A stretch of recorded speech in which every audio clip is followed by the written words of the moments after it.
నమామి. హరి ఓం. పరమేశ్వర స్వరూపమైన సభకు నమస్కారం. సభాయే నమ.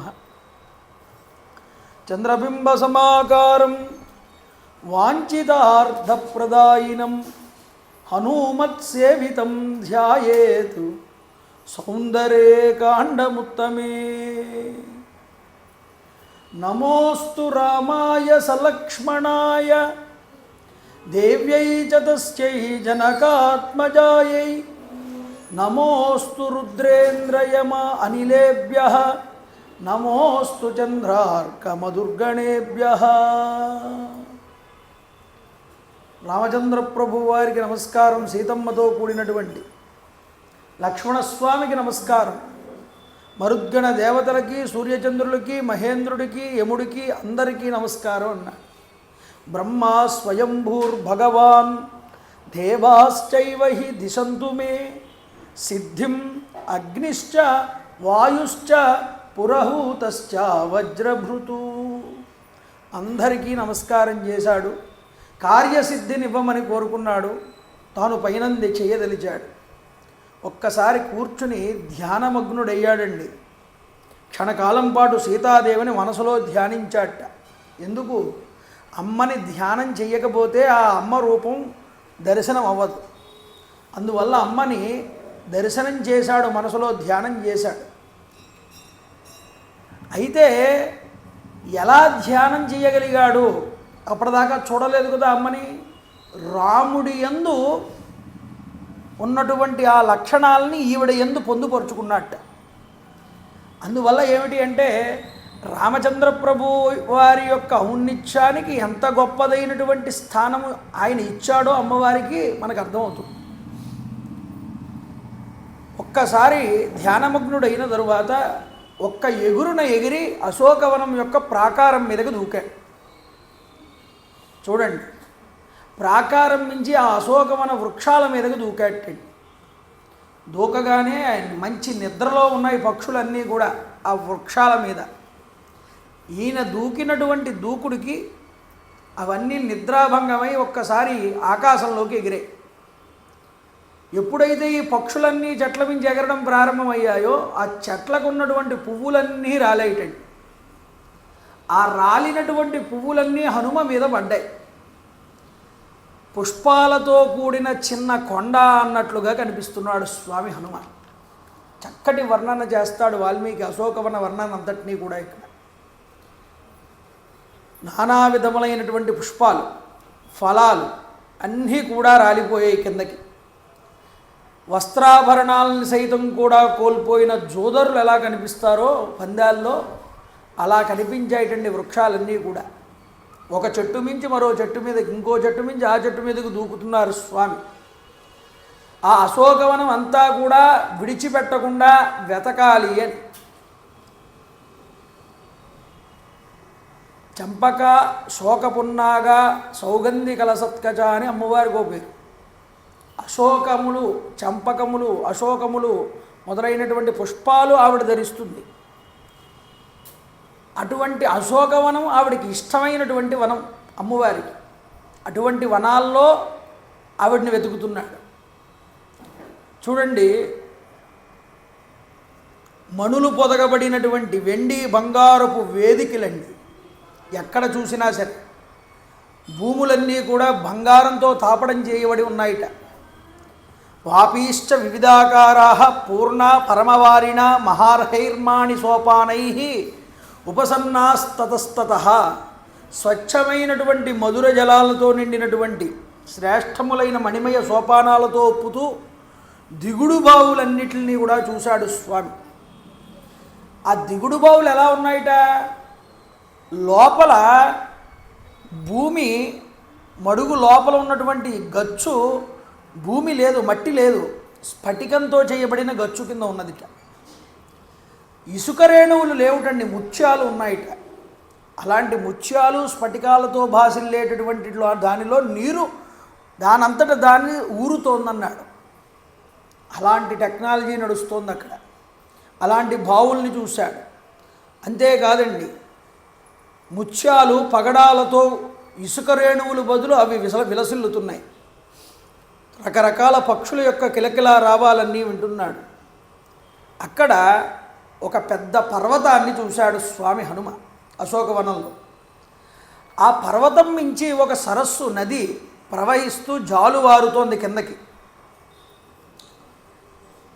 ఎలా ఎలా భావన చేస్తాడు అంటే వాల్మీకి, పర్వతము అంటే పుల్లింగం, నది అంటే స్త్రీలింగం. తన భర్త దగ్గర నుండి కోపగించుకుని భార్య భర్త ఒడిలో నుంచి వేగంగా లేచి వెళ్ళిపోతోందా అన్నట్లుగా కనిపిస్తోంది ఈ నది అంటాడు. కొద్ది దూరం వెళ్ళాక ఈ నది యొక్క ఒడ్ల దగ్గర నీళ్లల్లోకి కొన్ని చెట్ల యొక్క కొమ్మలు ఇలా వాలి ఉన్నాయట. ఆ వాలినటువంటి కొమ్మలు ఈ నదిని అడ్డగిస్తున్నాయా అన్నట్లుగా కనిపిస్తున్నాయి. ఆ కోపాన్ని పొంది వెళ్ళిపోతున్న భార్యని బంధువులందరూ కూడా ఆప్ చేసి నచ్చజెప్పి, తప్పమ్మా అలా భర్త మీద కోప్పడకూడదు, వెళ్ళు నీ భర్తని చేరు అని నచ్చజెప్తున్నాయా ఆప్ చేస్తున్నాయా ఈ కొమ్మలు కొంపదీసి అన్నట్లుగా కనిపిస్తున్నాయిట. సరే బంధువులు చెప్పారుగా, బంధువులు చెప్తే చెప్పే విధంగా చెప్పారు వాళ్ళు. ఏదో విడదీద్దామని కాదు, భార్యాభర్తలు ఇద్దరిని కలపాలని ప్రయత్నం చేశారు. కలపాలని ప్రయత్నం చేసినటువంటి బంధువులు చెప్పిన మాటలు విన్నటువంటి ఆ స్త్రీ మళ్ళీ భర్త మీద ప్రేమ తెచ్చుకుని భర్త వైపుకు తిరుగుముఖం పట్టినట్లుగా మళ్ళీ ఈ వృక్షాలన్నిటినీ కూడా తగిలిన తరువాత నది కొద్దిగా ముందరికి వెళ్ళి అలా పర్వతం వైపుకు తిరిగిందిట ప్రవాహం. ఆ ప్రవాహాన్ని చూశారు స్వామి హనుమ. అంటే ఎందుకు ఈ విషయం ఇంతలా వివరణ చేయడం అంటే, దంపతుల్ని భార్యాభర్తల్ని కలపడం కన్నా గొప్పదైన పుణ్య విషయం మరొకటి లేదు. ఇప్పుడు కలపడానికి ప్రయత్నిస్తున్నవాడెవరు? స్వామి హనుమ. ఈ హనుమ త్వరలోనే ఈ యొక్క నది తిరిగి ఎలాగైతే పర్వతాన్ని చేరుకుందో అలా సీతమ్మ వెంటనే తిరిగి ఆ రాముణ్ణి చేరుకోబోతోంది. అది సూచించడం కోసం ఈ అశోకవనంలో ఉన్న పర్వతాన్ని నదిని వివరణ చేస్తున్నాడండి వాల్మీకి. చూశాడు. అక్కడే పురాతనమైనటువంటి శిలలతో ఏర్పడినటువంటి ఎన్నో సోపానాలు, మణిమయ సింహాసనాలు, వివిధ మృగ సమూహాలతో కూర్చున్నటువంటి వనాలు, విశ్వకర్మ చేత నిర్మితమైనటువంటి మహాప్రాసాదాలు ఆ వనంలో కనిపించాయిటండి. అంతేకాదు అన్ని వృక్షాలు అన్ని ఋతువుల్లోనూ కూడా పండేటటువంటి ఫలాలని పుష్పాలని పండుతున్నాయిట అక్కడ. ఋతువుతో సంబంధం లేదు. అందుకనే సుందరం కిమ్న సుందరం, ఇందులో సుందరం కానిదంటూ ఏదీ లేదు. వనము కూడా సుందరమే. సుందరే సుందరో వనం అన్నాడు. వనం కూడా సుందరమేనయ్యా అశోకవనం. అంత సుందరమైనటువంటి వనంలో మంత్రముగ్ధుడవుతున్నాడు స్వామి హనుమంతుడి ఆయన. ఇలాంటి వనాన్ని నేను ఎప్పుడూ చూడలేదని. కొండల్ని, సెలయేళ్లని, అగ్నికాంతులతో విరజిల్లుతున్న బంగారపు వన్నె కలిగినటువంటి వృక్షాలని అన్నింటినీ చూశాడు. అక్కడే దూరంగా ఒక సింసుపా వృక్షం కనిపించిందండి. ఈ సింసుపా వృక్షానికి కింద బంగారపు తాపడం చేయబడినటువంటి పెద్ద అరుగు, ఈ సింసుపా వృక్షానికి కట్టినటువంటి చిరుగంటలు, వృక్షానికి గంటలు కట్టున్నాయిట. గాలి తగులుతున్నప్పుడల్లా ఈ చిన్ని గంటలు ఊగుతున్నాయి, అటు ఇటు శబ్దాలు వస్తున్నాయి, టంగ్ టంగ్ టంగ్ అని. ఆ శబ్దాలు వింటూ ఆశ్చర్యచకితుడయ్యాడు స్వామి హనుమ. చూడండి, దుఃఖార్తయ్యై రాముని దర్శనానికి ఎదురు తెన్నులు చూస్తూ అటు ఇటు సంచరించేటటువంటి అమ్మవారి యొక్క దైవ దర్శనం, దైవ వశం చేత నేను ఆవిడ్ని చూచెదను కాక. ఈ దైవానుగ్రహం ఎందుకంతమంది దేవతల్ని నమస్కారం చేసి వచ్చాడు. అశోక వనికాచేయం దృఢం రమ్య దురాత్మన చంపకైశ్చందనైశ్చాపి వకుళైశ్చ విభూషిత. సంపెంగ చెట్లతో చందన వృక్షాలతో అలంకృతమై వర్ణనాతీతంగా రమ్యంగా కనిపిస్తున్నది. ఇయంచ నళినీ రమ్య ద్విజసంగా నిషేవిత ఇమాంస రామమహిషి మానమేష్యతి జానకి. అయితే అక్కడే పద్మాలతో వికసించబడి ఉన్నటువంటి ఒక సరస్సు కనిపించింది. దాన్ని పద్మ సరస్సు అని పిలుస్తారు. ఈ పద్మ సరస్సు చూడడానికి చాలా మనోహరమైనటువంటిది. జానకీదేవి తప్పకుండా ఈ ప్రదేశానికి వస్తుంది అనుకున్నట్ట దూరం నుంచి ఈ సరస్సును చూసి. అథవా సారామ రామమహిషి రాఘవస్య ప్రియా సతి, రాముడికి ప్రాణసకురాలైనటువంటి ఈ అమ్మ వనసంచారమునందు చాలా దక్షురాలు, అంటే చాలా ఇష్టం ఆవిడికి. వనాల్లో తిరగడం అంటే ఆవిడికి చాలా ఇష్టమైనటువంటి విషయం.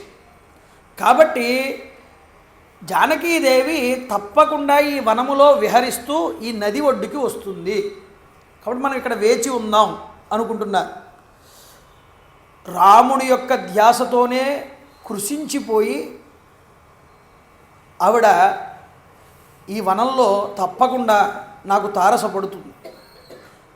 రామశోకాభిసంతప్త సా దేవి వామలోచన వానవాసే రథా నిత్యం ఏష్యతే వనచారిణి. రాముడి కోసం పరితపిస్తూ ఉంటుంది మా అమ్మ. 14 సంవత్సరాల పాటు నిత్యము కూడా వనవాస నియమాల్ని పాటిస్తున్నదై ఆ తల్లి ఇక్కడికి తప్పకుండా వస్తుంది కదా అంటున్నా. సంధ్యాకాల మనాశ్యామ ధ్రువమేష్యతి జానకి నదీం చేమాం శివజలాం సంధ్యార్ధే వరవర్ణిని. సూర్యోదయ సూర్యాస్తమ కాలములయందు దైవీ ధ్యానము సల్పేటటువంటి మా అమ్మ తప్పకుండా ఈ నది ఒడ్డుకి వచ్చి ఈ యొక్క నదీ జలాల్ని తర్పణ చేస్తుంది. స్నాన ధ్యానాదులకై ఇక్కడికి వస్తుంది అనుకుంటున్నాడు. యది జీవతి సా దేవి తారాధిపతి భావన. రామునకు ప్రాణతుల్య అయినటువంటి సీతాదేవి ఈ అశోకవనమునందు ఎక్కడ ఉన్నదో కదా. ఏవంతం త్వం హనుమతం మహాత్మం ప్రతీక్షమాణో మనుజేంద్రపత్నిం. ఆ దేవి బతికి ఉంటే గనక ఈ నదికి తప్పకుండా వస్తుందని అక్కడ కూర్చుని ఎదురు చూస్తున్నారు స్వామి. ఈలోపు ఈ అశోకవనంలో ఈయన వృక్షం మీద కూర్చుని కొంత దూరంలో ఒక దృశ్యాన్ని చూశారు. అశోక వనికాయాంతు తస్యాం వానరపుంగవ సదదర్శ విదూరస్థం చైత్య ప్రాసాదముశ్రితం. ఆ అశోకవనంలో తానున్న ప్రదేశానికి కొద్ది దూరంలో ఎత్తైనటువంటి ఒక చైత్య ప్రాసాదం కనిపించింది, ఒక దేవాలయం లాంటిది. ఆ చైత్య ప్రాసాదం 1000 స్తంభాలతో సువర్ణమయమై మణుల చేత పొదగబడి అలరారుతున్నది. అంతా స్వర్ణతాపడమే. చూడండి, పగడాలు పొదిగిన సోపాలాలు, మేలిమి బంగారుపు వేదికలు మనోజ్ఞమైన కాంతులతో ప్రకాశిస్తోంది. నిర్మలమైన అత్యున్నతమైన ఆకాశాన్ని తాకుతున్నట్లుగా కనిపిస్తోంది. తతో మలిన సంవీతాం రాక్షసాభి సమావృతాం. ఇంతలో స్వామి హనుమకి ఇంకొక దృశ్యం కనిపించింది. ఆ చైత్య ప్రాసాదం దగ్గరే మలినమైనటువంటి వస్త్రాలు ధరించి ఒక స్త్రీ ఒక వృక్షము కింద కూర్చుని ఉన్నది. చూడండి, ఆమె చుట్టూ కూడా రాక్షస స్త్రీలు పరివేష్టించబడి ఉన్నారు.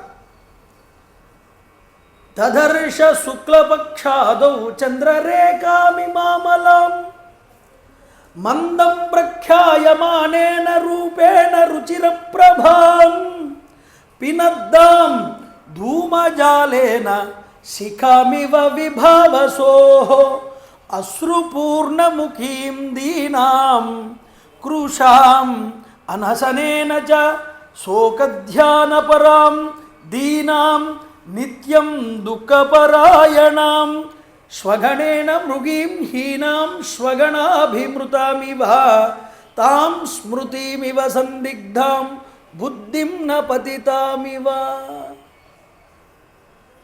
దీనురాలై జ్వాజ్వల్యమానమైనటువంటి ప్రకాశించేటటువంటి అగ్ని జ్వాల పొగచేత ఆవరించబడితే ఎలా ఉంటుందో అలా కనిపిస్తోంది. చెండి స్పష్టంగా లేదు దేహకాంతి.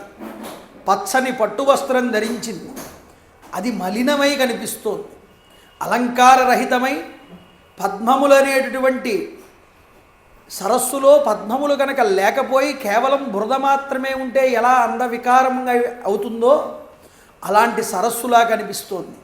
తరిగిపోయిన శరీర ఛాయతో ఉన్నది, ధ్యాన స్థితిలో ఉన్నది, బిడియంతో ఉన్నది, తల ఉంచుకుని సిగ్గుపడుతోంది.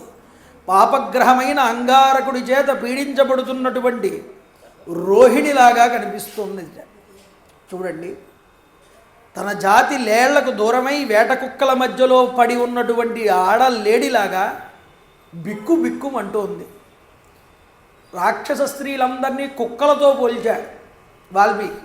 అమ్మని లేడీలాగా చూపిస్తున్నాడు.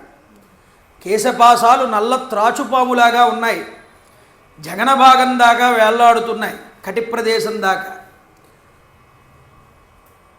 ఎంత అలా ఉన్నా శిరోజాలికి తైలాది సంస్కారణములు లేకపోవడం వల్ల కాస్త మాసినట్టు ఉంది జుట్టు. కష్టములు ఎరగనటువంటి తల్లి, సర్వసుఖాలకి పొందడానికి యోగ్యురాలైనటువంటి మా అమ్మ మలిన వస్త్రధారిణి అయి కృషించినదై విశాలాక్షి అయినటువంటి ఆ జానకమ్మని చూశాడు. రావణాసురుడి చేత అపహరించుకు తీసుకురాబడినటువంటి ఆ అమ్మని స్వామి హనుమ చూసి ఈ లక్షణాలతో అలరారుతున్న దేదీప్యమాన జ్వాజ్వల్యమాన ప్రకాశంతో కూడుకున్న తల్లి మా అమ్మ జానకీమాతే అయి ఉంటుంది కదా అనుకున్నాడు. ఋష్యమూక పర్వతం మీదుగా వెళ్తున్నప్పటి అంగన యొక్క రూపురేఖలన్నీ కూడా ఇక్కడ నాకు కనిపిస్తున్నాయి. ఆకాశంలో వెళ్ళిపోతూ అరిచింది, హా రామ, హా సీత, ఆ లక్ష్మణ అని. ఆ మాటల పలికిన సీత యొక్క దృశ్యం ఇక్కడ ఈమె యందు నాకు కనిపించింది. అంతేకాదు, ఆ రోజు ఆవిడ విడిచిపెట్టినటువంటి ఆభరణాల్లో కొన్ని ఆభరణాలు అందులో లేవు. ఆ లేనటువంటి ఆభరణాలన్నీ ఇక్కడ కనిపిస్తున్నాయి అన్నాడు. చెట్లకి వేళ్లాడుతున్నాయి ఇటు కొమ్మలకి.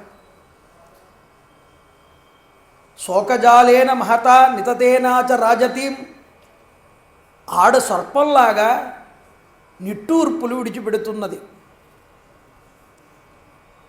సందేహానికి తావునివ్వనటువంటి ధర్మశాస్త్రంలాగా క్షీణించింది. సన్నగిల్లిన శ్రద్ధలాగా కనిపిస్తోంది. నెరవేరనటువంటి ఆశ ఎలా ఉంటుందో అలా కనిపిస్తోంది. కలుషితమైనటువంటి బుద్ధి వలె కనిపిస్తోంది.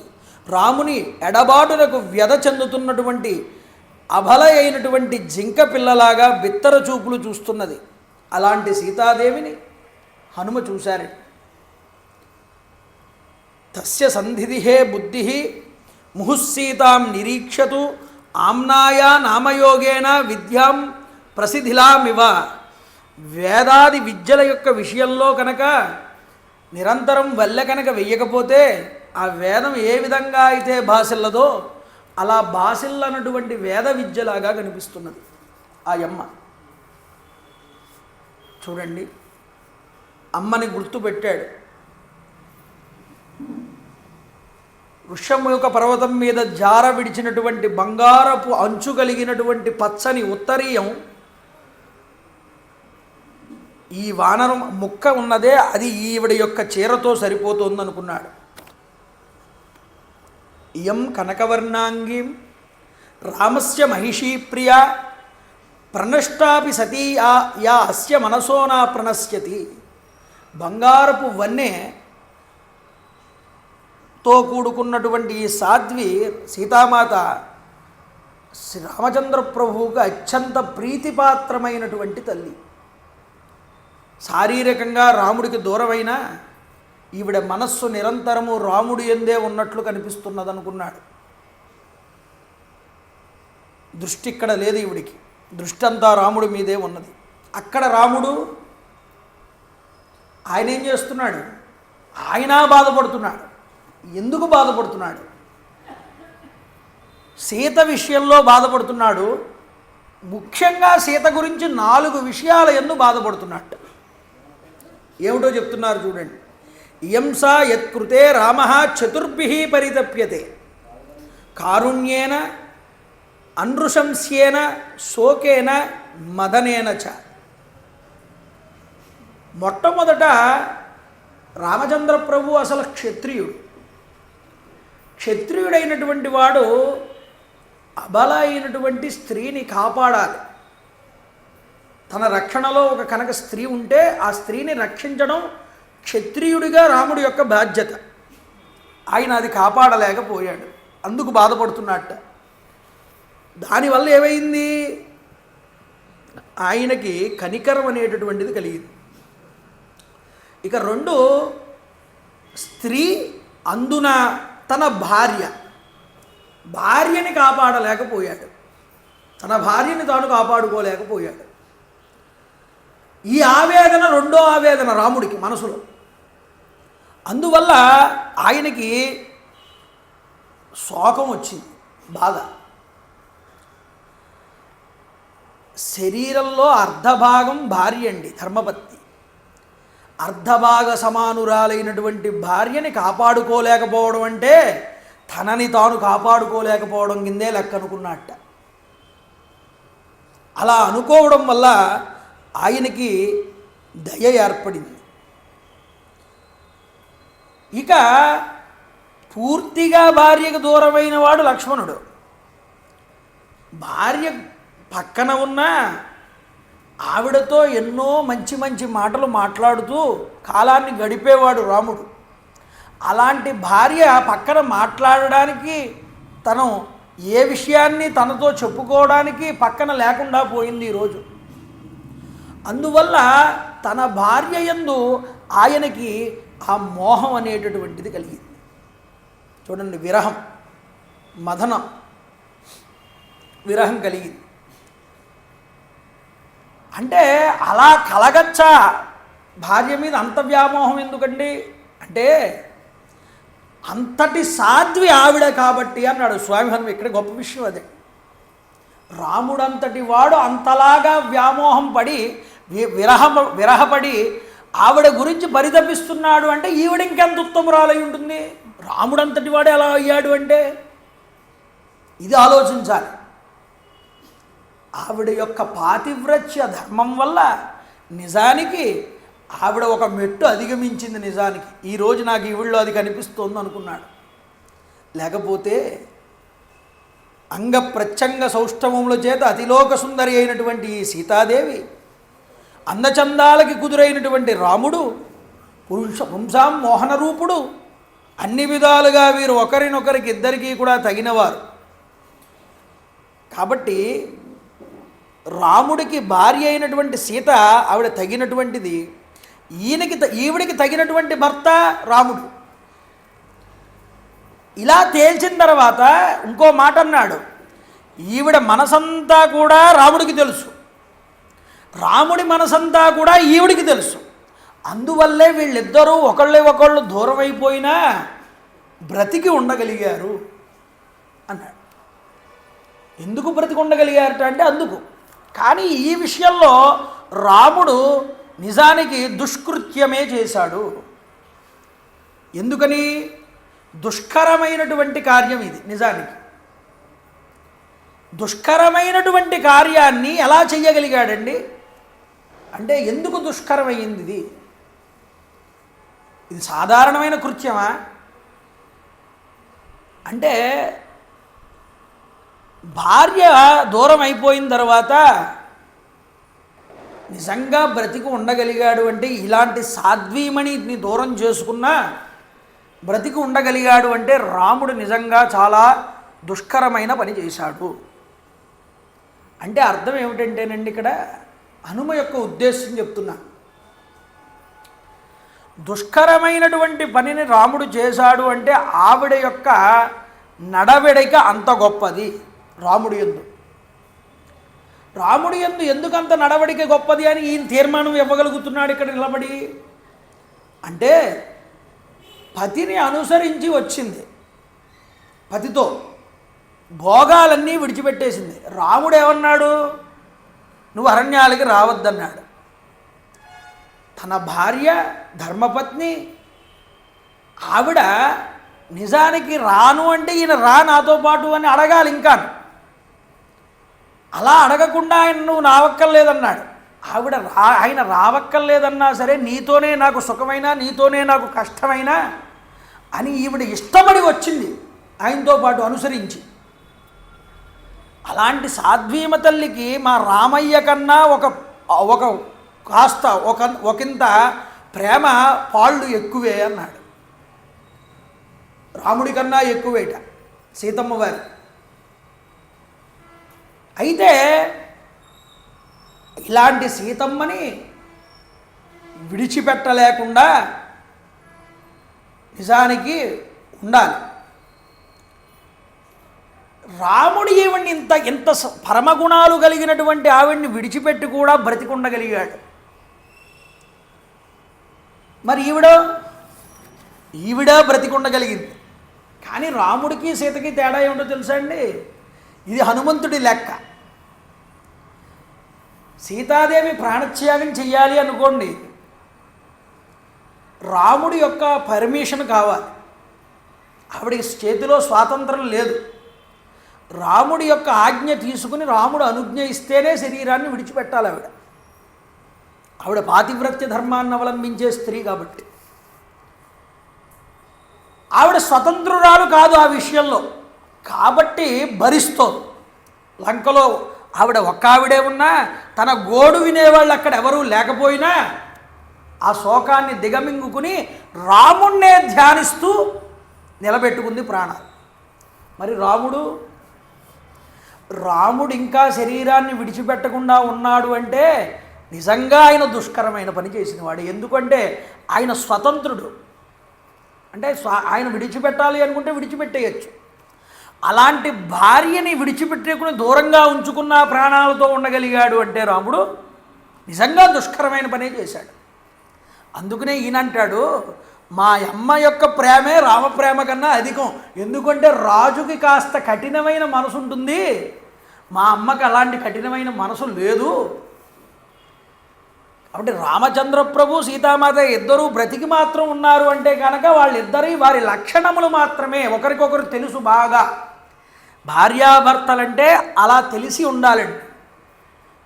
ఏమో లోపల నుంచి ఇలా పిలవగానే ఎవరో పెద్దలు వచ్చారనుకోండి ఇంటికి, భర్త మనసు తెలిసిపోవాలి వెంటనే. భార్యకి తెలిసిపోయి ఒక పంచెల చాపు పైన ఒక పండు ఒక తాంబూలము పట్టుకుని మా ఆయన ఎవరైనా ఇంటికి వస్తే ఇలా పెడతాడు అనే భావం ఆవిడికి వెంటనే తెలిసిపోవాలి. లేదు ఏమే అన్నాడు, పొద్దున్నే లేచి 7 గంటలకల్లా స్నానం చేసి పంచీ కట్టుకుని అరుగు మీద కూర్చుని ఆ సంధ్యావందనం చేసుకోవడానికి ఉద్దరిని పంచపాత్ర తీసుకొచ్చి పెట్టాలి, ఇది సిద్ధం చేసేయాలి వెంటనే. అంటే ఎన్ని సంవత్సరాలు చేసిన సంసారంలో నీ మనసు భర్త మనసుని వెంటనే తెలుసుకునేటటువంటి విధానంలో ఆయన ఇంకేం చెప్పడు, అలా పిలుస్తాడంతే ఆ సమయాన్ని. కాబట్టి సీతమ్మకి రాముడంటే ఏమిటో తెలుసు. అందుకనే భర్త గుణాలని భార్య ఎప్పుడూ కూడా నలుగురి యందు ప్రదర్శించాలి. నిజంగా ధర్మపత్ని అయితే ఈవిడ యందు ఉన్న దోషాలని భర్త కప్పిపుచ్చాలి, భార్య యందు ఉన్నటువంటి దోషాలని భర్త కప్పిపుచ్చాలి. అర్థమవుతుందా? ఒకరి దోషాలను ఒకళ్ళు కప్పిపుంచి వాళ్ళ గుణాలని బయటికి ఆవిష్కృతం చేసుకోవాలి ఇద్దరు. అప్పుడు సంసారం బాగుపడుతుంది. వీళ్ళల్లో ఉన్న లోపాలని వీళ్ళే బయట పెట్టుకుంటే అంతకన్నా దారుణమైన సంసారం మరొకటి ఉండదు. కాబట్టి మంచిని లోపల బయటికి పెట్టి దుఃఖాలు ఏవైనా కష్టాలు ఏవైనా ఉంటే లోపల ఉంచుకుని వాళ్ళు అన్యోన్యంగా బ్రతకడమే నిజానికి అన్యోన్యమైన దాంపత్యం అది. కాబట్టి ఈయన మనసేమిటో ఆవిడికి తెలుస్తుంది, ఆవిడ మనసేమిటో ఈయనకి తెలుసు. ఎంత దూరంగా ఉన్నా ఒకళ్ళనొకళ్ళు అర్థం చేసుకోగలిగిన వాళ్ళు కాబట్టి వాళ్ళు బ్రతికే ఉన్నారు. చూడండి, సీతమ్మ తల్లిని తలుచుకున్నాడు మనసులో స్వామి హనుమాన్. కానీ ఏమి లాభం అయ్యా? మాన్యా గురు వినీతస్య లక్ష్మణస్య గురుప్రియ యది సీతాపి దుఃఖార్త కాలోహి దురతిక్రమ. రామచంద్ర ప్రభువు యొక్క భార్య లక్ష్మణస్వామికి సాక్షాత్తు తల్లి సమానురాలు, వదినగా. అలాంటి సీతామాతకే ఇలాంటి పరిస్థితి వచ్చింది అంటే కాలోహి దురతిక్రమ. విధిని దాటడం అనేటటువంటిది ఎవరి వల్ల కాదు. కాలాన్ని ఎవరూ అతిక్రమించలేరు. కాలమే మనిషికి సమాధానం చెప్తుందండి. మనం చేసుకున్న పాపాలు, మనం చేసుకున్న పుణ్యాలు కాలంలోనే చూపిస్తుంది. విధి అనేటటువంటిది మన చేత అనుభవింపజేయిస్తుంది. అది దేవుడైనా సరే మనిషిగా భూమి మీదకి వస్తే అనుభవించాల్సిందే అని చూపిస్తున్నారు ఇక్కడ మనకి. కాలంలో ఎంతోమంది వచ్చారు మహానుభావులు, ఎన్నో గొప్ప కార్యాలు చేశారు, మళ్ళీ వాళ్ళు వెళ్ళిపోయారు. కానీ ఎంత గొప్పవాళ్ళైనా సరే ఈ భూమి మీద అంటూ వచ్చిన తర్వాత వెళ్ళక తప్పదు. అది కాలము యొక్క లక్షణం, కాలం యొక్క స్వరూపం. అది మనిషి అనేటటువంటి వాడు గుర్తుంచుకోవాలి ఎప్పుడు కూడా. ఆ వెళ్ళిపోతాము అని తెలిసినప్పుడు వాడు ఎంతవరకు వాడు సర్దుకోవాలో ఆ సర్దుకోవాల్సిన ఏర్పాట్లన్నీ ముందుగానే చేసుకోగలుగుతాడు ఓపిక ఉన్నప్పుడే. లేదా రావణాసురుడిలాగా మారతాడు. వాడికి ఎప్పుడు పోవడం గురించి వాడికి తెలియదు, రావడం గురించే తెలుసు. ఇక్కడ ఏదో ఉండిపోతాననుకుంటాడు, ఏవేవో సాధిద్దామనుకుంటాడు, దానివల్ల వాడు ఏమీ చేయలేడు. ఇక్కడ కాలం గ్రసించేస్తుందండి ప్రాణాన్ని ఎప్పుడు కూడా. అందుకనే మృత్యువు స్వరూపాన్ని మనం దేవతగా కొలుస్తాం. మృత్యు దేవత అంటాం కాలాన్ని. అది ఎప్పుడు వస్తుందో మనిషికి తెలియదు, వచ్చినప్పుడు మనం దానికి తల వంకాల్సిందే. ఇలాంటి సీతమ్మకే ఇలాంటి దుస్థితి ఏర్పడింది అంటే కాలం ఎంత గొప్పది నిజానికి. రామస్య వ్యవసాయజ్ఞ లక్ష్మణస్యాచ ధీమత. రాముడు ఎలాంటి వాడు? రఘువంశానికి చెంది ఎదురివారి దగ్గర చెయ్యి చాచకుండా తన దగ్గర ఉన్నది ఇచ్చేటటువంటి వాడు. పూర్వం ఒక ఋషి ఉండేవాడు, అతనికి శిష్యుడు కౌత్సుడు అనేటటువంటి వాడు ఒక ఆయన ఉండేవాడు. ఆయన గురువు దగ్గర శిష్యరికం చేసి విద్యనంతా నేర్చుకున్న తర్వాత, అయ్యా మీకు ఏ దక్షిణ ఇమ్మంటారు గురుదక్షిణ అని అడిగితే, ఏం వద్దురా నాయనా, నువ్వు నాకేమి ఇవ్వక్కర్లేదు, నువ్వు చదువుకున్నది చాలు, నువ్వు నాకు సేవ చేసావు అది చాలన్నారు. ఒప్పుకోలేదండి శిష్యుడు. ఒప్పుకోకుండా మీరు ఏదో ఒకటి అడిగితే కానీ నేను వెళ్ళనన్నాడు. ఇక ఆయనకి చిరాకు వచ్చి, నేను వద్దన్నాను, నన్ను బలవంతం చేస్తున్నావు, నాకు 14 కోట్లు కావాలి తీసుకురా అన్నాడు. ఏం చేస్తాడండి వాడు? కానీ కౌత్సుడు వెంటనే అలా అనుకోలేదు. సరే తప్పకుండా వెళ్తానని రఘుమహారాజు గారి దగ్గరికి వెళ్ళాడు. రఘుమహారాజు గారి దగ్గరికి వెళ్తే అప్పటికే ఆయన యజ్ఞం చేసి ఈ భూమి మీద ఉన్నటువంటి తలాన్నంతటినీ కూడా అందరికీ దారాదత్తం చేసేశాడు, దానాలు ఇచ్చేశాడు. దానం ఇచ్చేసిన తర్వాత ఆయన చేతిలో మిగిలింది ఏంటంటే ఒక మట్టి కుండ తప్ప ఏం మిగలలేదు. పాపం ఆయన్ని దానం అడుగుదామని వచ్చాడు ఈ యొక్క శిష్యుడు. ఈ ఒట్టి కుండతో మిగిలినటువంటి రఘుమహారాజుని చూసి వెనక్కి తిరిగి వెళ్ళిపోయాట. వెళ్ళిపోతున్నటువంటి బ్రాహ్మణ కుమారుణ్ణి పిలిచాడు వెనక్కి రఘుమహారాజు గారు. ఏవయ్యా అలా వెళ్ళిపోతున్నావేమిటి, బ్రాహ్మణుడివై ఉండి వచ్చి ఏవి అడగకుండా? నేను అడిగింది మీ దగ్గర లేదు కదండి. లేదండి, అందువల్ల అడగట్లేదు. నువ్వు నీకేం కావాలో అడిగితే కదా నా దగ్గర ఉందో లేదో నేను చెప్పేది, నువ్వు అడుగన్నాడు. నాకు 14 కోట్ల బంగారపు నాణ్యాలు కావాలన్నాడు. ఏం చేస్తాడు రఘువు? చేతిలో మట్టి కుండ తప్ప ఏమీ లేదు. ఇక్ష్వాకు వంశ ప్రభు ఆయన. సరే మీకు తప్పకుండా 14 కోట్ల నాణ్యాలు ఇస్తాను, మీరు అలా వెళ్ళిపోవద్దు ఉండండి అని చెప్పి, ఇప్పుడే నేను కుబేరుడి మీదకి దండెత్తుతాను అని సంకల్పం చేశాట. ఎప్పుడైతే కుబేరుడి మీదకి దండెత్తుతానని సంకల్పం చేశాడో, కుబేరుడు ఈ విషయాన్ని విని రఘువంశ మహారాజు గారికి భయపడి ఆయన ధనాగారంలో తన ధనాన్నంతటినీ ప్రసరింపజేసి నింపేశాడు ధనాన్ని. వెంటనే రఘు మహారాజు గారికి ఈ విషయం తెలిసి ఆ ధనరాశులన్నింటినీ తెప్పించాడు. లెక్క పెట్టిస్తే 14 కోట్ల కన్నా చాలా ఇంకా ఎన్నో రెట్లు ఉందిట ఆ ధనం అంతా కూడా. అయ్యా తీసుకుపోండి అన్నాడు. వద్దు, నాకు 14 కోట్లు సరిపోతాయి అయ్యా మహారాజా, 14 కోట్లు ఇప్పించి చాలు నాకు అన్నాడు.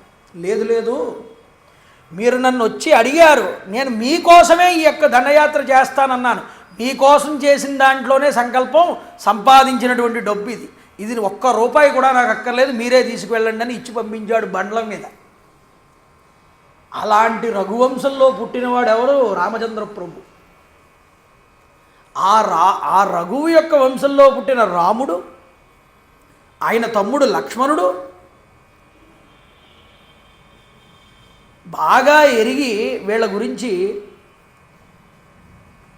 వర్షాకాలంలో గంగానది ఉత్తుంగ తరంగాలతో ప్రవహిస్తుందే,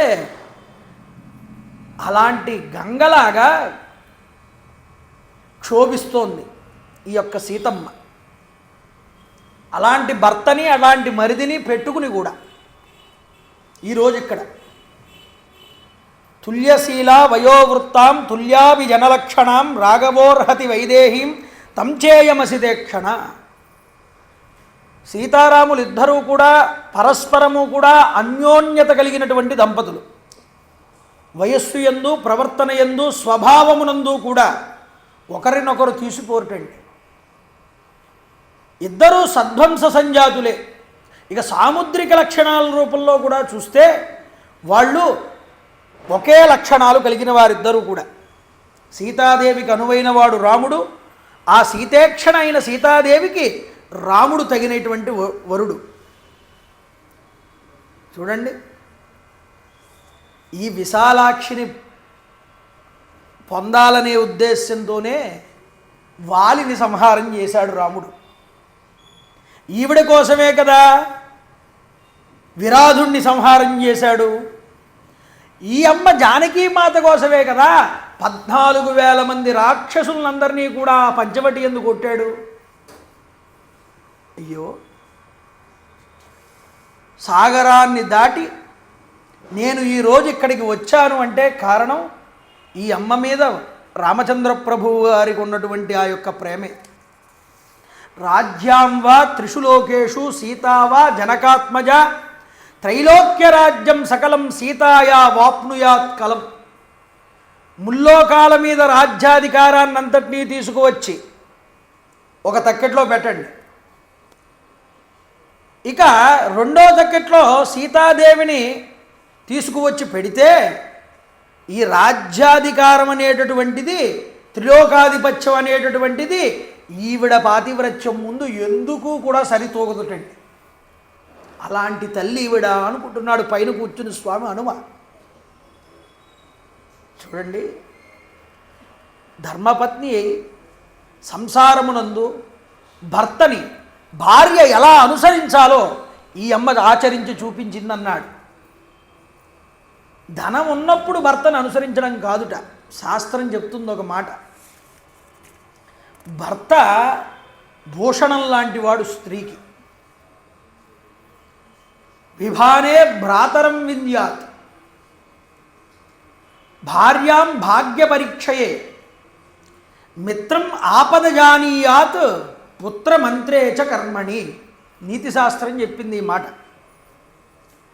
ఏమని? విభాతే భ్రాతరం వింద్యాత్. పంపకాలు అయిపోయిన తర్వాత కూడా ఆస్తి పంపకాలు ఎవడైతే కలిసిమెలిసి ఉంటారో అన్నదమ్ములు వాళ్ళుట అసలైన అన్నదమ్ములంటే. చూడండి, ధనం ఉన్నటువంటి భర్త దగ్గర భార్య చాలా అణకువగా ఉంటుంది, ప్రేమగా ఉంటుంది, సకల సపర్యలు చేస్తుంది. ఒక్కసారి భర్త కనుక ధనం లేనివాడైతే అప్పుడు నిజస్వరూపం బయటపడుతుంది. అప్పుడు కూడా భర్తని అనుసరించే స్త్రీ ఉంటుందే, నిజానికి ఆవిడ భార్య అంటే. అలా ఉన్నవాళ్లే నిజమైన భార్యాభర్తలు అని పిలిపించుకుంటారు. కష్ట సుఖాల్లో కూడా ఒడిదుడుకుల్లో కూడా తోడు నీడగా ఉంటేనే. ఇక మిత్రం ఆపద జానీయాత్. ఆపద వచ్చినప్పుడు విడిచిపెట్టి వెళ్ళిపోయే మిత్రుడు మిత్రుడు కాదుట. ఆపదల్లో ఆదుకునేవాడే మిత్రుడు. కాబట్టి రామాయణాంతర్గతంగా మీరు ఎలాంటి వాళ్ళని ఎంచుకోవాలి అన్నది కూడా తెలుసుకోవాలి. పుత్రమంత్రే చ కర్మణి. మంచం మీద ఉంటే రోగంతో వీడికి నేను సేవ చేయలేకపోతున్నాను, వీడు చచ్చిపోతాడు, ఎప్పుడు పోతే బాగుండు అనుకుంటాట కొడుకు. అలా అనుకునేవాడు కొడుకు కాదన్నారు శాస్త్రం. అలా మంచం మీద ఉన్నటువంటి తండ్రికి కూడా పరమ ఓపికతో సేవ చేసేవాడు ఉంటాడే, వాడు అసలైన కొడుకు. చూడండి, బతికి ఉన్నప్పుడు కాదు, శరీరాన్ని విడిచిపెట్టిన తర్వాత కూడా జరపవలసిన పితృదేవతలకి చేయవలసిన పితృకర్మలన్నీ సశాస్త్రీయంగా ఎవడైతే జరుపుతాడో వాడే కొడుకు అని చెప్పింది శాస్త్రం. అంటే రోగం వచ్చిన తల్లిదండ్రుల్ని సేవ చేయకపోయినా, వాడు తర్వాత ఉత్తర క్రియలు చేయకపోయినా వాడు కొడుకు అని పిలిపించుకోలేడు, వాడు పితృరుణ విముక్తి పొందలేడు ఎప్పటికీ కూడా. కాబట్టి గుర్తుపెట్టుకోండి, శాస్త్రమునందు చక్కగా వివరించింది మనకి ఇతిహాసాలు అనేటటువంటివి. అందుకనే భర్త ఎప్పుడూ తనకన్నా ఒక మెట్టు అధికమైన వాడే అనే భావన స్త్రీకి ఉండాలి ఎప్పుడూ కూడా. ఒక మెట్టు అధికమైన వాడని ఎందుకు ఉండాలి భావన? ఒక కంపెనీలో ఒక మేనేజర్ ఉంటాడు, వాడి కింద చాలామంది పనిచేస్తారు. పని చేస్తే వాళ్ళందరి చేత దగ్గరుండి చేయించవలసిన బాధ్యత ఎవరిది? కంపెనీ మేనేజర్దే. అలాగే ఒక కుటుంబంలో ఒక పెద్ద వ్యక్తిగా ఒకరిని తీసుకుంటే ఆయన ద్వారా మిగతా కుటుంబం అంతా సక్రమంగా నడవాలి. అలా కాదని నువ్వు నేను సమానమేనని మొదలు పెడితే సంసారం అది ఎక్కడ ఆగుతుందో మనకి తెలీదు. కనీసం ఓ మెట్టు నువ్వు పెద్దవాడివి, నీకు అన్నీ తెలిసిన వాడివని భర్తని ఒక మెట్టు పైన ఉంచి భార్య ప్రవర్తిస్తే కనీసం నువ్వు నేను సమానం స్థాయికైనా వచ్చి ఆగుతుంది. అది నువ్వు నేను సమానం అనే మొదలెడితేనే ఇక రెండూ కూడా నువ్వు ఉంటే ఎంత లేకపోతే ఎంత, నేను బతుకుతాను నా ఇష్టం. అందుకనే ఇంటిని బరువు బాధ్యతలను మోసేటటువంటి బాధ్యతని భర్తకిచ్చారు, ఇంటిని తీర్చిదిద్దగలిగేటటువంటి ఆ కార్యాన్ని ఆ పనుల్ని స్త్రీకి అప్పచెప్పారు. అందువల్ల ఏమిటి అంటే గుర్తుపెట్టుకోండి, ఎన్నో వ్రతాలు నోములు పూజలు చేయడం కన్నా స్త్రీకి భర్తని అనుసరిస్తూ తన కుటుంబాన్ని సక్రమమైన మార్గంలో పెట్టుకోవడం కన్నా గొప్ప విషయం మరొకటి లేదు, ధర్మశాస్త్రంలో చెప్పింది. అటు స్త్రీ పాత్ర అది. నిజానికి స్త్రీకి ఏ వ్రతాలు కానీ, ఏ యొక్క పూజలు కానీ, యజ్ఞాలు కానీ, హోమాలు కానీ ఏమీ చెప్పరండి. అదంతా పురుషుడి డ్యూటీ. ఆయన చేస్తే సగం ఆటోమేటిక్గా ఇవిడికి వెళ్ళిపోతుంది. ఇక పురుషుణ్ణి సక్రమంగా ఆయన్ని సేవించి ఆయనకి సకాలంలో ఆయనకి కావలసినవి ఏర్పాటు చేసి ఆయన యొక్క ధర్మానికి ఈవిడ పాటుపడి పిల్లల్ని గొప్పగా అయినటువంటి పురుషులుగా, గొప్పదైనటువంటి ధర్మయుక్తులుగా, వాళ్ళని సగుణములు కలిగినటువంటి వాళ్ళగా తీర్చిదిద్దేటటువంటి శక్తి ఒక్క స్త్రీకి మాత్రమే, ఇంటిలో తల్లికి మాత్రమే ఉందండి, ఇంకెవ్వరికీ లేవు. తల్లి ఆఫీసుకు వెళ్ళిపోయి, తండ్రి ఆఫీసుకు వెళ్ళిపోయి, పిల్లలిద్దరూ కూడా అనాథల్లాగా ఆయాల చేతను వాళ్ళ చేత పెంచబడితే వాళ్ళకి మంచి లక్షణాలు రమ్మంటే చిన్నతనం నుండి ఎలా వస్తాయండి? కాబట్టి ఆలోచించాలి. ఎందుకు మన సనాతన ధర్మంలో ఆర్ష సంస్కృతిలో వివాహ సమయంలో కూడా వయస్సు ఎందు కూడా కొద్ది సంవత్సరాలు పెద్ద ఎందుకు పెట్టారు అంటే అందుకునే పురుషుడికి పురుషుడికి ఉపనయనం అయ్యేటటువంటి సమయానికే స్త్రీకి ఆ వయసు వచ్చేటప్పటికి కన్యాదానం చేసేసేటటువంటి సాంప్రదాయం ఇదివరకు ఉండేది. ఎందుకని? ఊహ తెలిసినప్పటి నుంచి నా యొక్క దైవం, గురువు, తండ్రి అన్నీ కూడా నా భర్తే అనే ముద్ర స్త్రీ మనసులో ఏర్పడుతుంది. కాబట్టి ఆవిడ మనసు యందు చెడు దోషములు కానీ, చెడు దృష్టులు కానీ ఇంక ఏర్పడవు. తన భర్తనే దైవంగా భావన చేస్తూ పెరుగుతుంది. ఆ అమ్మాయి పెద్ద అయిన తర్వాత అప్పుడు భర్త దగ్గరికి చేరుకుంటుంది. ఆ విధానాన్ని అందుకు అందించారు. దాన్ని మన వాళ్ళు చేతులారా తర్వాత ఎన్నో తీసుకువచ్చి మూఢనమ్మకాలు పాడు చేసుకున్నారు. అసలు ధర్మం ఏం చెప్పింది, ఎందుకోసం చెప్పింది అన్న విషయాన్ని మనం పట్టుకోవాలి. నువ్వు ఎవడో చేసిన దాన్ని ఒక తప్పును పట్టుకుని ధర్మాన్ని దూషించకు సుమా. ధర్మం ఎప్పుడూ కూడా నిన్ను తప్పుగా బ్రతకమని చెప్పలేదు, గుర్తుపెట్టుకో. కాబట్టి అమ్మవారి యొక్క సౌశీల్యం, సౌకుమార్యం, ఆవిడ నడుచుకున్నటువంటి మార్గం జనకుడికి నాగటి చాలులో దొరికింది. అమ్మ దొరికి జనకుణ్ణి అనుగ్రహించింది. దశరథ మహారాజు ఇంటికి పెద్ద కోడలయ్యింది. దశరథ మహారాజు గారింటి పెద్ద కోడలై ఇక్ష్వాకు వంశాన్ని తరింపజేసి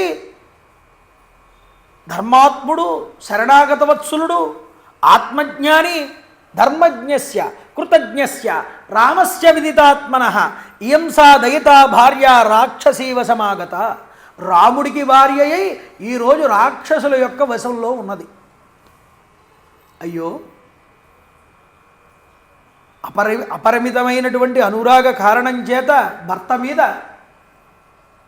నిజానికి సకల భోగాలు అనుభవించడానికి అర్హత కలిగినటువంటి సీతమ్మ ఆ భోగాలన్నీ విడిచిపెట్టి భర్తతోనే నాకు సుఖం ఉన్నది, ఆనందం ఉన్నది, సౌఖ్యం ఉన్నది అని అనుకుని భర్తతో వచ్చేసింది. ఈరోజు మా అమ్మ ఎంత గొప్పదో కదా.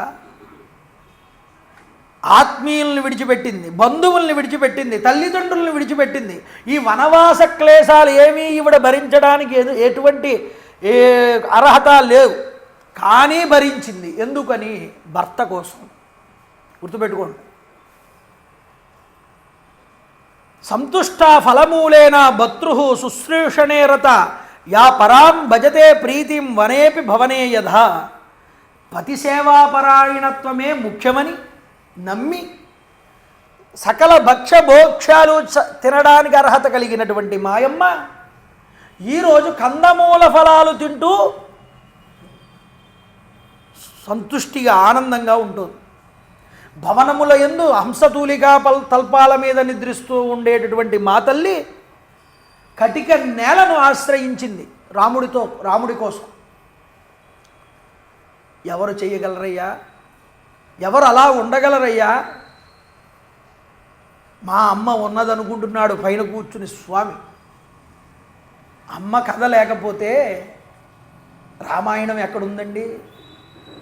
రామాయణంలో చాలా భాగం అమ్మ కథే ఉంది. అందుకనే ఈ కథ రాసేటప్పుడే మొట్టమొదట వాల్మీకి సీతాయాశ్చరితం మహత్ అన్నాడు. ఇది సీతమ్మ తల్లి యొక్క కథ. రాముడు నడిచిన మార్గం రామాయణం. అసలు కథ ఎవరిది? సీతాయాశ్చరితం మహత్. అందువల్ల ఆవిడిది కథంతాను, సీతమ్మ వారిది కథ. అందువల్ల సీతమ్మ తల్లి అంతలాగా పతిని అనుసరించింది, సేవించింది నిజానికి. అందుకనే మన ఇతిహాసాలు ఏం నేర్పాయి అంటే, ధనం ఉన్నప్పుడు భర్తతో పాటు హంసతూలికా తల్పాలు పంచుకున్నటువంటి భార్యే భర్త కష్టాల్లో ఉన్నప్పుడు అదే భర్త పక్కన కటిక నేల మీద భార్య నిద్రించింది. అలా బ్రతకాలి భార్యాభర్తలని మనకి నేర్పించినవి ఇతిహాస పురాణాలండి. గుర్తుపెట్టుకోండి.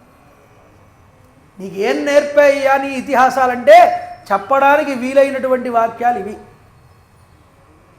ఈ దృష్టిలో చూడండి మనం ఇతిహాసాన్ని. తన ఎదుటన ఎంతోమంది రాక్షస స్త్రీలు ఉన్నారు, చూడడానికి వికృతంగా ఉన్నారు. కానీ వాళ్ళనెవ్వరినీ కూడా అమ్మవారు చూడట్లేదు. ఎదురుగుండా పుష్పాలు, వృక్షాలు, భవనాలు అన్నీ కనిపిస్తున్నాయి.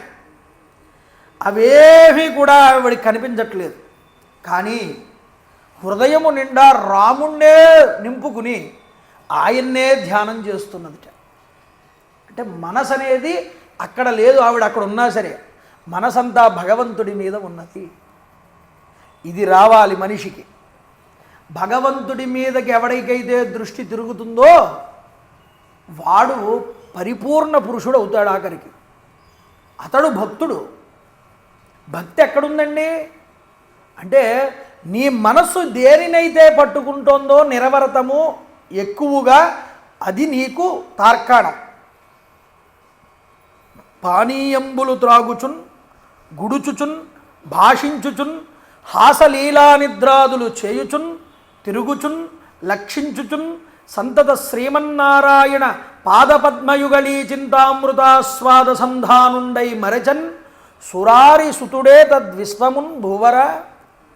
ఏమయ్యా, ఆటలాడుకుంటున్నా, పాటలు పాడుతున్నా, అటువైపు ఏదైనా మాట్లాడినా కాసేపు విహారానికి వెళ్ళినా, ఏదైనా తింటున్నా, ఏ పని చేసినా నారాయణ నామస్మరణాన్ని విడిచిపెట్టలేదుట ప్రహ్లాదుడు. ఎక్కడి నుంచి వచ్చింది ఈ లక్షణం? రాక్షసుడి యొక్క కుమారుడు. చూస్తే తండ్రి పోలిక ఒక్కటి రాలేదు. పరమభక్తుడైనటువంటి ఆ యొక్క ప్రహ్లాదుడు నిరంతరము కూడా భగవన్నారాయణ స్మరణ చేశాడు. ఆ బుద్ధి మనకి అలవడాలండి. సాధన ద్వారా వస్తుంది, సత్పురుషుల సాంగత్యం వల్ల వస్తుంది. భగవత్ కథని అనేక మార్లు వినడం వల్ల వస్తుంది. ఈ మార్గాలు ఎంచుకోవాలి. ఏ మార్గం దొరికితే ఆ మార్గం వైపు. నారదుడు చెప్పాడు, ఎంతో జ్ఞానబోధ చేశాడు. గర్భంలో ఉన్నటువంటి శిశువైన ప్రహ్లాదుడు విన్నాడు. గర్భం నుండే నేర్చుకున్నాడన్ని. పుట్టుకతోనే ప్రహ్లాదుడు నారాయణ భక్తుడు అయ్యాడు. ఎందులో ఉందండి పరమానందం, పరమరుచి? భగవంతుడి నామాన్ని వేణోళ్ళ కొలవడంలో ఉన్నది. ఆయన నామాన్ని వ్రాయడంలో ఉన్నది. ఆయన యొక్క లీలా గుణ వైభవ విశేషాలని వినడంలో ఉన్నది.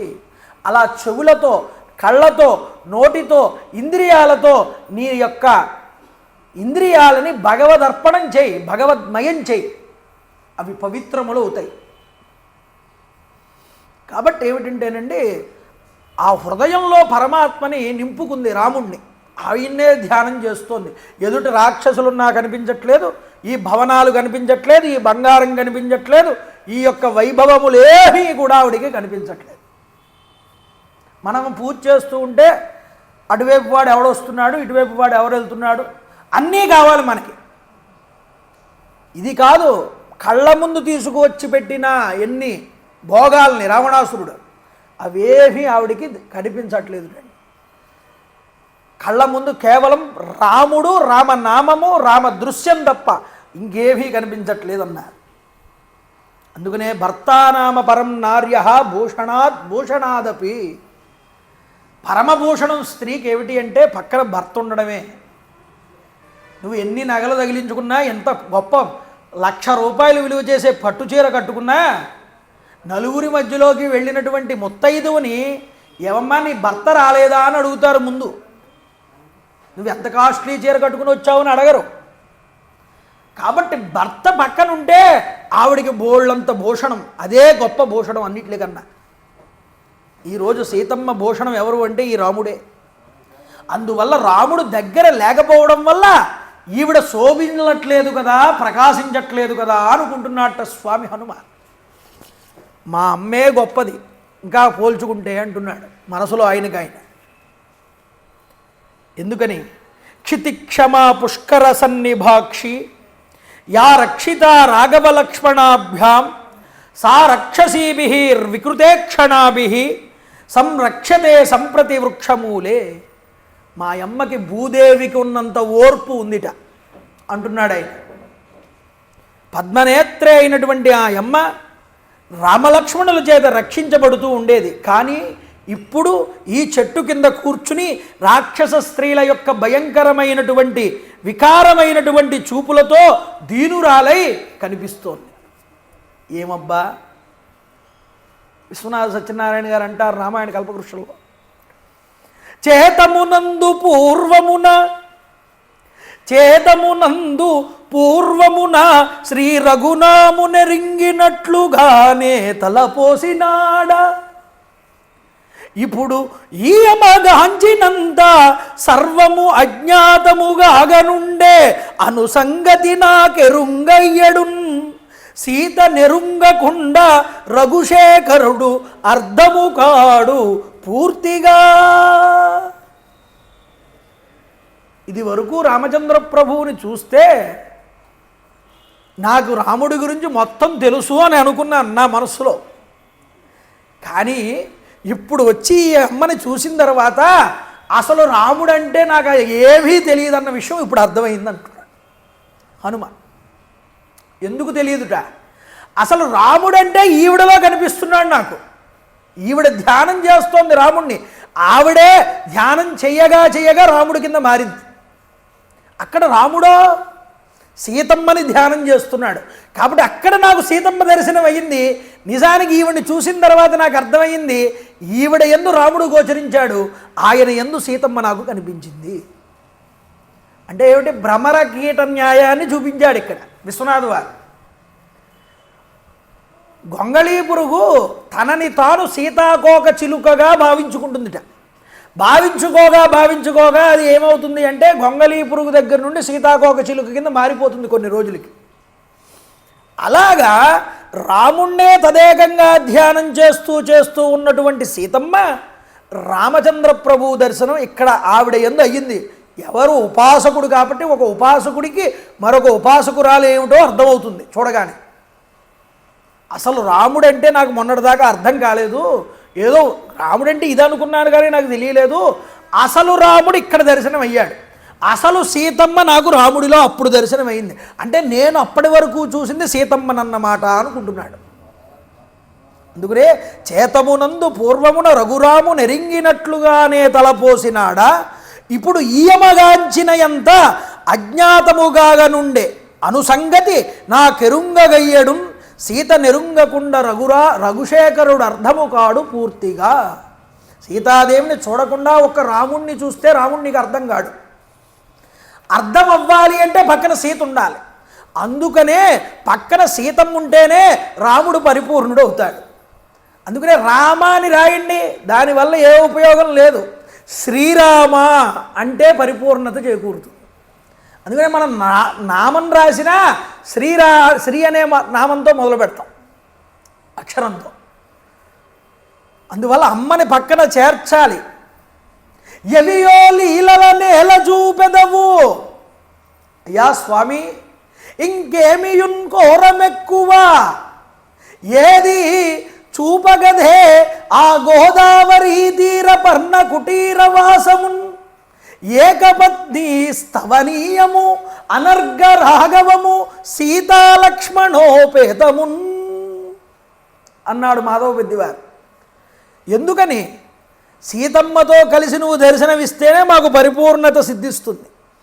అందుకనే మనం రామనవమి రోజు అమ్మవారిని పక్కన పెట్టుకుని మనం పూజిస్తాం రాముని. ఎప్పుడైనా రాముణ్ణి పూజించేటప్పుడు గుర్తుపెట్టుకోండి, పక్కన అమ్మ ఉండాలి. ఫోటో పెట్టినా ఇంట్లో పక్కన అమ్మ ఉండాలి. కేవలం ఒక్క రాముడి ఫోటో పెట్టకూడదు. అలా ఉంటేనే అనుగ్రహిస్తానన్నాడు రాముడు. ఆఖరికి రామదాసు గారు కూడా ఎంతలా విలపించుకున్నాడా, నీ అబ్బ సొమ్మ అని అడిగాడు రాముణ్ణి. అయినా చెల్లించలేదు ఆయన. నన్ను బ్రోవమని చెప్పవే సీతమ్మ తల్లి అని సీతమ్మ తల్లి దగ్గర రికమెండేషన్ చేయించుకుని లెటర్ పెట్టుకుంటే తప్ప అప్లికేషను ఆయనకి పనవలేదు. కాబట్టి ఏ దేవత దగ్గరికి వెళ్ళినప్పుడు ఎలా పట్టుకుంటే భగవంతుడిని పని అవుతుందో కూడా తెలియాలండి మనకి. కాబట్టి ఏమిటంటే అండి, ఆవిడ అంతటి పాతివ్రత్య ధర్మంతో రాముణ్ణి ధ్యానం చేస్తూ బాధపడుతోంది. అక్కడ వేల కొలది చంద్రకిరణాలతో ప్రకాశిస్తోంది. చంద్రుడితో పోలుస్తున్నారు చూసారా ఇక్కడ. చంద్రాం చంద్ర సహోదరి, చంద్రుడి యొక్క తోబుట్టువే. ఈమె విరహతాపాన్ని ఇడుమడింపజేస్తోందిట ఈ చంద్రకిరణ స్పర్శ వల్ల.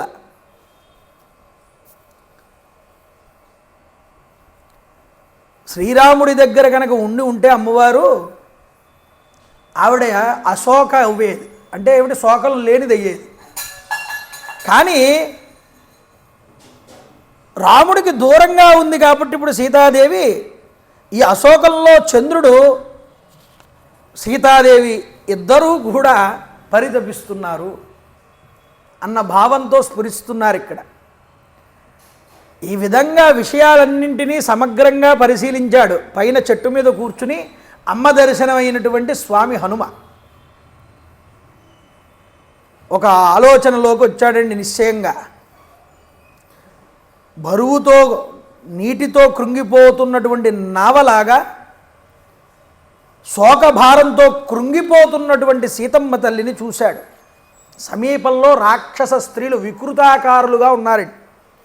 ఏకాక్షీం అనేక కర్ణాంశ్చ కర్ణప్రావరణాం తథా అకర్ణాం శంకుకర్ణాంచ మస్తకోశ్వాసనాశికాం, ఒకే కన్ను కలిగిన స్త్రీ ఉందిటండి.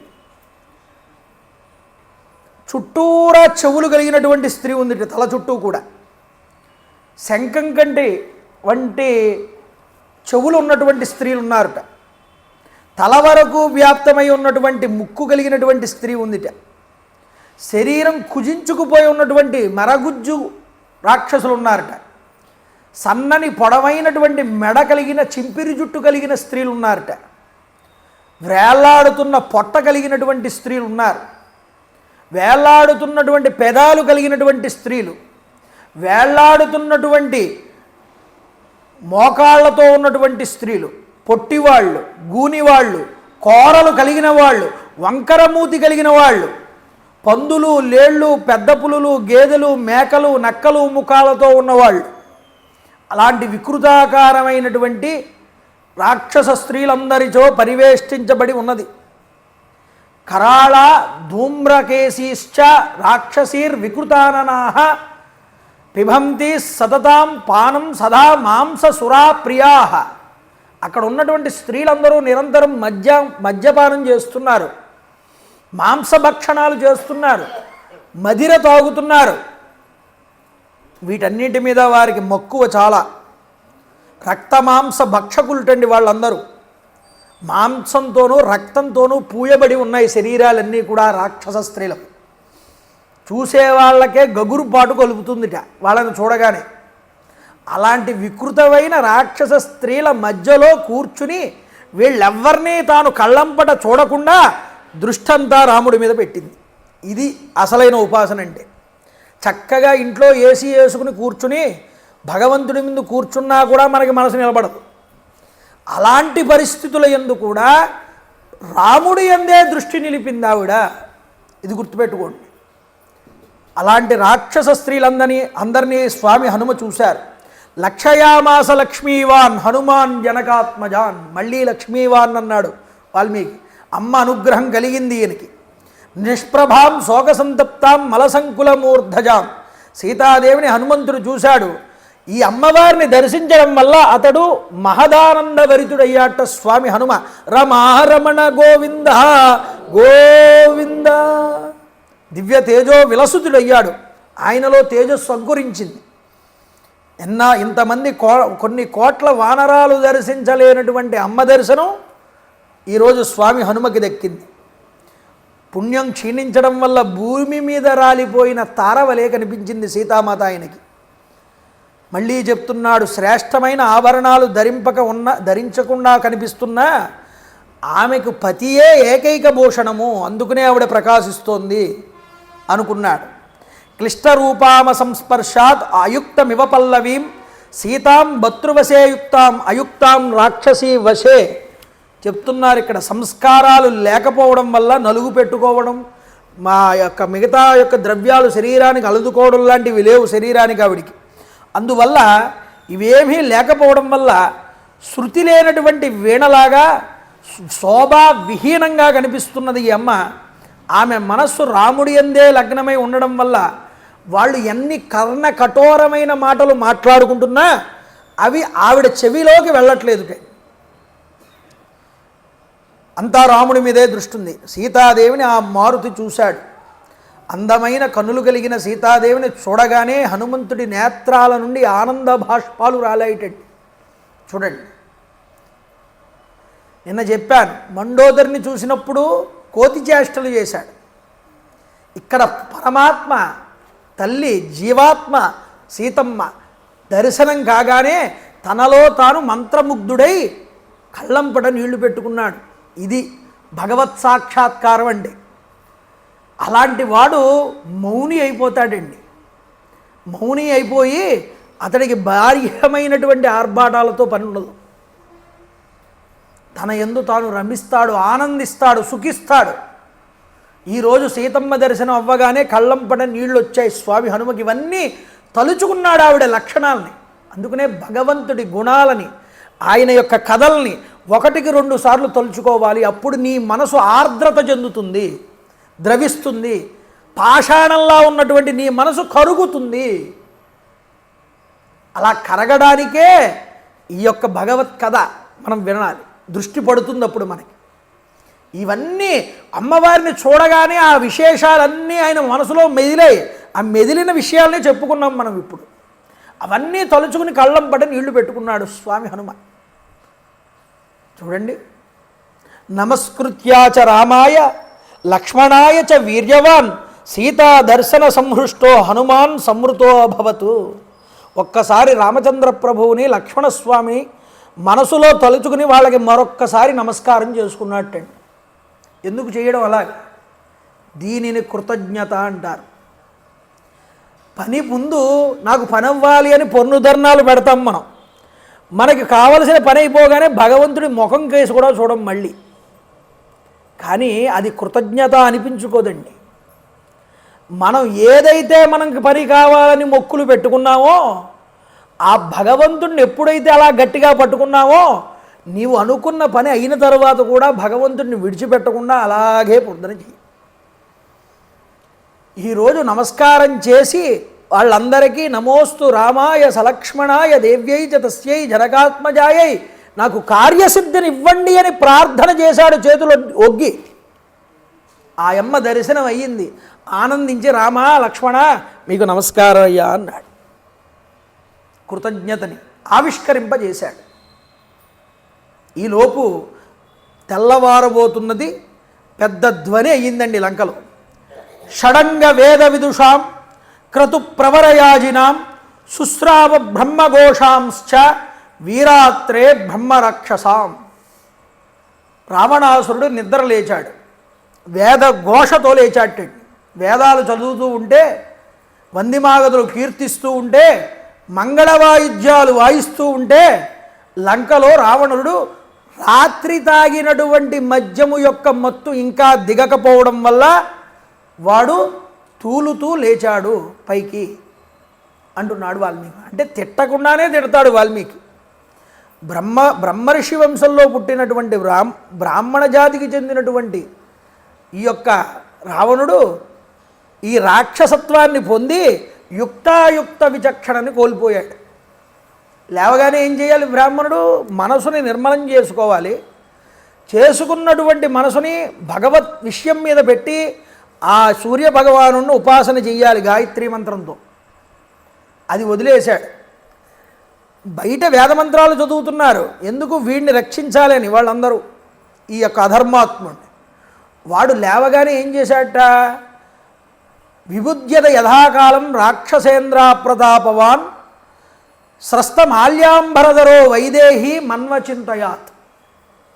వాడు రాత్రి తాగిన మొత్తం ఇంకా దిగకుండానే మంచం మీద కూర్చునే అమ్మవారైనటువంటి సీతమ్మ తల్లిని తలుచుకున్నట్ట మనసులో. పరస్త్రీ వ్యామోహం కలిగింది వాడికి. చూడండి, కలగడంతోనే వెంటనే వాడు లేచి అశోకవనం వైపు బయలుదేరాడు. మంగళవాయిద్యాలతో అటూ ఇటూ స్త్రీలు, ఒక పక్కన మద్యం పట్టుకుని ఒకత్తి, ఇటువైపు కాస్త షర్బాతులు, కొంతమంది పువ్వులు చల్లుతున్నారు పైన. తూలుతున్నాడు ఆ మధ్య మత్తులో, అయినా నడుచుకుంటూ వెళ్తున్నాడు. కాగడాలు పట్టుకున్నారు కొంతమంది స్త్రీలు. అందరూ స్త్రీలేనండి చుట్టూరా వీడికి. ఆ వాయిద్యాలు వాయించుకుంటూ వాడు నడుచుకుంటూ ఈ యొక్క మదిర తాగుతూ తూలుకుంటూ వెళ్తున్నాడు అశోకవనంలోకి. సీతమ్మ తల్లి దగ్గరికి చేరుకున్నాడు. రావణోయం మహాబాహు ఇది సంస్థిత్యవానర సోయమేవా పురా సేతే పురమధ్యే గృహోత్తమే. రావణాసురుడు లంకాపురంలో మహాప్రాసాదంలో నిద్రించి ఉంటూ ఉండగా చూశాను కదా, వాడే వీడు అని గుర్తించాడు స్వామి హనుమ. చెట్టు మీద కూర్చున్నటువంటి ఆయన గుర్తించి దూరం నుంచే వాడి యొక్క తేజస్సుని చూశాట. ఆ తేజస్సు ముందు నిలవలేక హనుమంతటి వాడు, అంత తేజస్సు తపస్సు ద్వారా సంపాదించుకున్నాడు వాడు. చెట్ల ఆకుల మధ్యలోకి వెళ్ళి కొద్దిగా కిందకి వెళ్ళి దాక్కుని చూస్తున్నాడు ఏం చేస్తున్నాడు వీడని.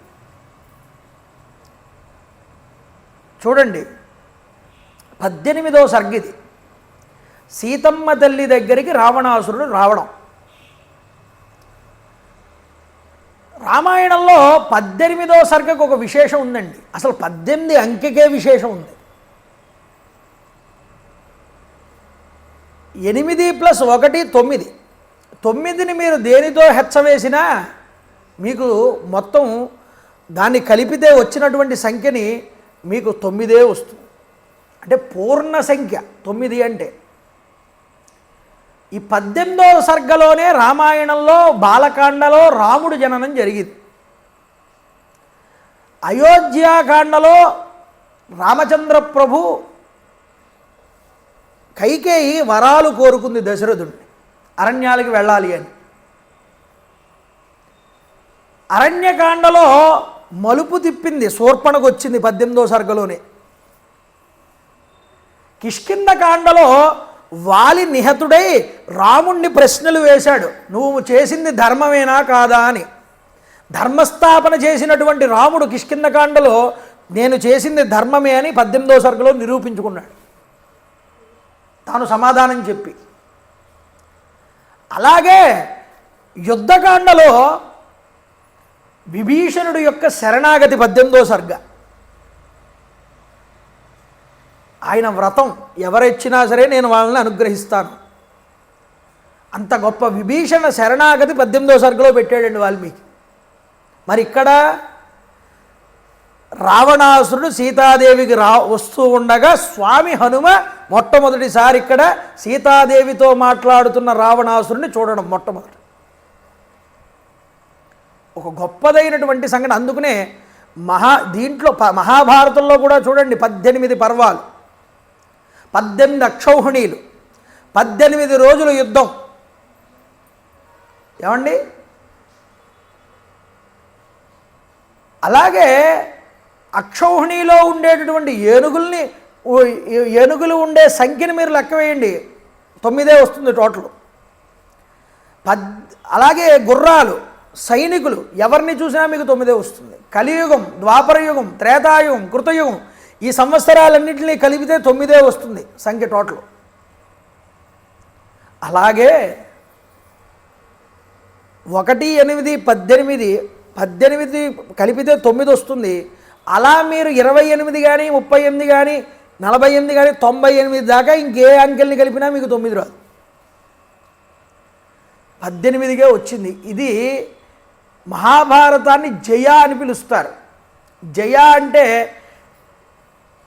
చాచా జాజ్జాల్లో ఈ యొక్క కవర్గం అంటారు. కవర్గంలో ఇది జా అనేటటువంటిది 8 అంకె.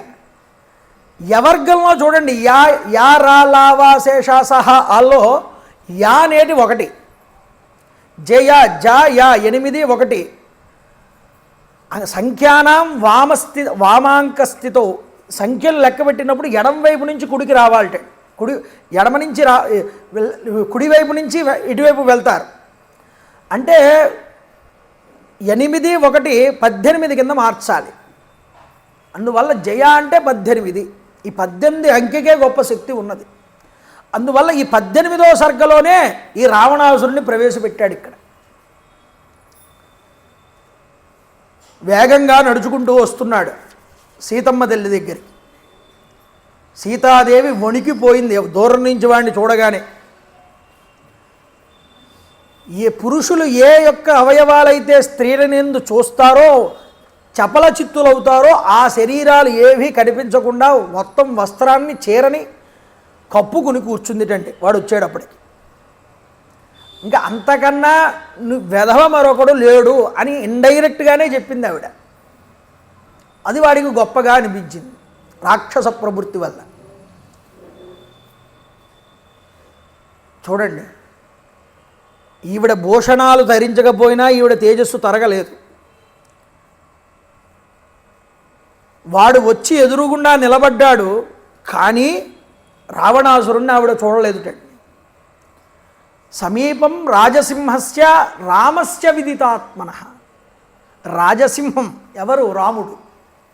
ఆ రాముణ్ణే దర్శిస్తోంది, ఆ రాముణ్ణే చేరుకుంటోంది. ఎలా చేరుకుంటోంది అంటే సంకల్ప హయ సంయుక్తై, సంకల్పం అనేటటువంటి గుర్రాల్ని పూంచుకుని మనస్సు అనేటటువంటి రథాన్ని అధిరోహించి రాముణ్ణి చేరుతున్నదా అనేటటువంటిగా కనిపిస్తోంది అక్కడ సీతమ్మ అన్నాడు. చూడండి ఎంత దృష్టికోణం చూపిస్తున్నాడో ఇక్కడ. నీచుడు, దుర్మార్గుడు, బ్రహ్మరాక్షసుడు అలాంటి వాడు సీతమ్మ దగ్గరికి వచ్చి నిలబడినా సరే పరపురుషుడు వాడికేసి కూడా చూడకుండా దృష్టిని రాముడి వైపు నిలిపింది ఆవిడ.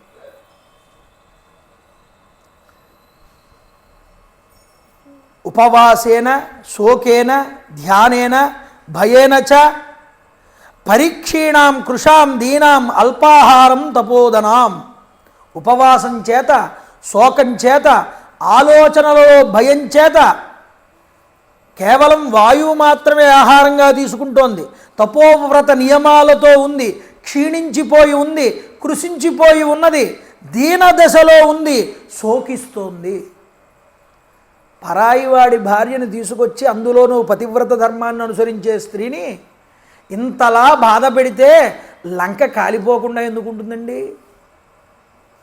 అందుకనే ఏ ఇంటి యందు స్త్రీ శోకిస్తుందో, తినకుండా ఉంటుందో, బాధపడుతూ ఉంటుందో ఎప్పుడూ కూడా ఆ ఇల్లు ఎన్నటికీ అభివృద్ధి చెందదు అని చెప్పారు శాస్త్రం. స్త్రీని బాధ పెట్టబోకు సుమా, స్త్రీ యొక్క కంటి నుండి నీరు అనేటటువంటిది రాకూడదు, అలా చూడాలి స్త్రీని ఎప్పుడూ కూడా అని చూపిస్తున్నారు ఇక్కడ. ఉత్కృష్ట పర్ణ కమలాం విత్రాసిత విహంగమాం వేదీమివ పరామృష్టాం శాంతమగ్ని శిఖామివ. అపవిత్రులు యజ్ఞవేదికల్ని ఎలా ముట్టుకోలేరో, చేరలేరో అలాగా రావణాసురుడు ఈవిడ్ని ఎప్పటికీ కూడా చేరలేడు. చూడండి, వీడు మాట్లాడుతున్నాడు సీతమ్మ తల్లితో. సీత, మాం దృష్ట్వా నాగనాసోరు గుహమానా స్తనోదరం. నన్ను చూసి నీ అవయవాలను ఎందుకు అలా కప్పుకుంటున్నావు? కామేయత్వం విశాలాక్షి బహుమన్యస్య మాం ప్రియే. నేను నిన్ను ప్రేమిస్తున్నాను, నన్ను ఆదరించమన్నాడు. నేహకేచిన్ మనుష్యావా రాక్షసా కామరూపిణ. మనుష్యులు కానీ, కామరూపులైనటువంటి వారు కానీ, రాక్షసులు కానీ ఇక్కడ ఎవ్వరూ లేరు. ఎవరైనా నిన్ను చూస్తారనుకుని నువ్వు బిడియపడకు, సిగ్గుపడకు. ఎవ్వరూ నీకు తెలిసిన వాళ్ళు కానీ, నిన్ను అబ్జర్వ్ చేసేవాళ్ళు కానీ, నీ గురించి వెళ్ళి రాముడికి చెప్పేవాళ్ళు కానీ ఎవ్వరూ లేరు. అలాంటి బాధ కనుక ఏదైనా ఉంటే తీర్చేసుకో. అలాంటి వైఫ్ ఇక్కడ ఉండవు. నీ మనసులో ఉన్న భావాన్ని బయటపెట్టు అంటున్నాడు. వీడు ఎంత నీచుడో అవతల వాళ్ళు కూడా అలా నీచంగా ఆలోచిస్తారని వీడు ఆలోచిస్తాడు. అందువల్ల మభ్యపెట్టడంలో స్త్రీలని వీడు డాక్టరేట్ చేశాడు. అలాంటి వాడు వీడు. స్వధర్మో రాక్షసాంబీరు సర్వదైవా నసంశయ.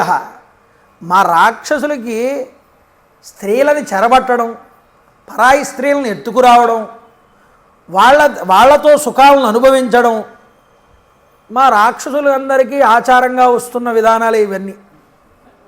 కాబట్టి ఏమిటి అంటే మాకు ఇవన్నీ సాంప్రదాయం అన్నట్లుగా చెప్పుకుంటున్నాడు ఈ రాక్షసుడు. వాడేదేదో గొప్పగా. కామం కామశరీరం మే యథాకామం ప్రవర్తతాం. నిన్ను చూడగానే నాలో ఉన్నటువంటి కాముడు నాలో ఇంకా కామావేశాన్ని రేకెత్తిస్తున్నాడు. ఏ స్త్రీ యందు వాడు మాట్లాడకూడని మాటలు మాట్లాడుతున్నాడో ఆ మాటలన్నీ కూడా మాయా చిచ్చక్తి అయి ఆ మాయాస్వరూపిణి ఆడి చేత పలికిస్తోందండి. పోయే కాలం దాపురించేవాడికి ఆ మాయకి వశం అవుతాడు. అందుకనే జ్ఞానినామపి చేతాంసి దేవి భగవతీ సా బలదా కృష్ణమోహాయ మహామాయ ప్రయచ్చతి. అమ్మా, నీ మాయకి వశువైతే జ్ఞానులు కూడా మోహంలో పడిపోతారు. నీ మాయ కనుక అనుగ్రహించబడితే, నువ్వు అనుగ్రహిస్తే, నీ మాయ పక్కకి తొలగితే పామరుడు కూడా జ్ఞాని అయిపోతాడమ్మా. అలా నన్ను అనుగ్రహించు. అర్థమవుతుందండి? ఎందుకని ఇంత వేదాంత విషయాలు చర్చించి, ఇంత గొప్ప విషయాలు, జ్ఞాన విషయాలన్నీ బోధించి ఇంటికి వెళ్ళిన తర్వాత నేను ఏమండి కందిపప్పు అయిపోయింది వెళ్ళి తీసుకురండి అంటే నేను మళ్ళీ పంచి కట్టుకుని శుభ్రంగా బండెక్కి వెళ్ళి తెచ్చుకోవాల్సిందే. ఆ సంసారంలో మునుగుతాను. ఎవడైనా జ్ఞాని అయినా సరే ఆ మాయకి వశమై ఉండాల్సిందే. ఆ మాయ నుంచి తప్పించాలి అంటే అమ్మ అనుగ్రహం ఉండాలి. ఆ అమ్మ అనుగ్రహం లేకపోతే ఎవడైనా మాయలో ఉంటాడు. కాబట్టి మాయా చిచ్చక్తి చేత ప్రేరేపించబడుతూ ఎవడి తపస్సు అయితే కరిగిపోవాలని సంకల్పం జరిగిందో వాడు మాయకి వశమైపోయి ఆ శక్తి చైతన్యాన్ని, ఆ యొక్క పాతివ్రత్య ధర్మాన్ని అవలంబించేటటువంటి స్త్రీమూర్తిని ఒక కామోపభోగ వస్తువుగా చూస్తున్నాడు. మన పాశ్చాత్యులందరూ కూడా మన ప్రకృతిని, మన యొక్క సంపదల్ని అన్నింటినీ మనం దైవంగా చూసాం.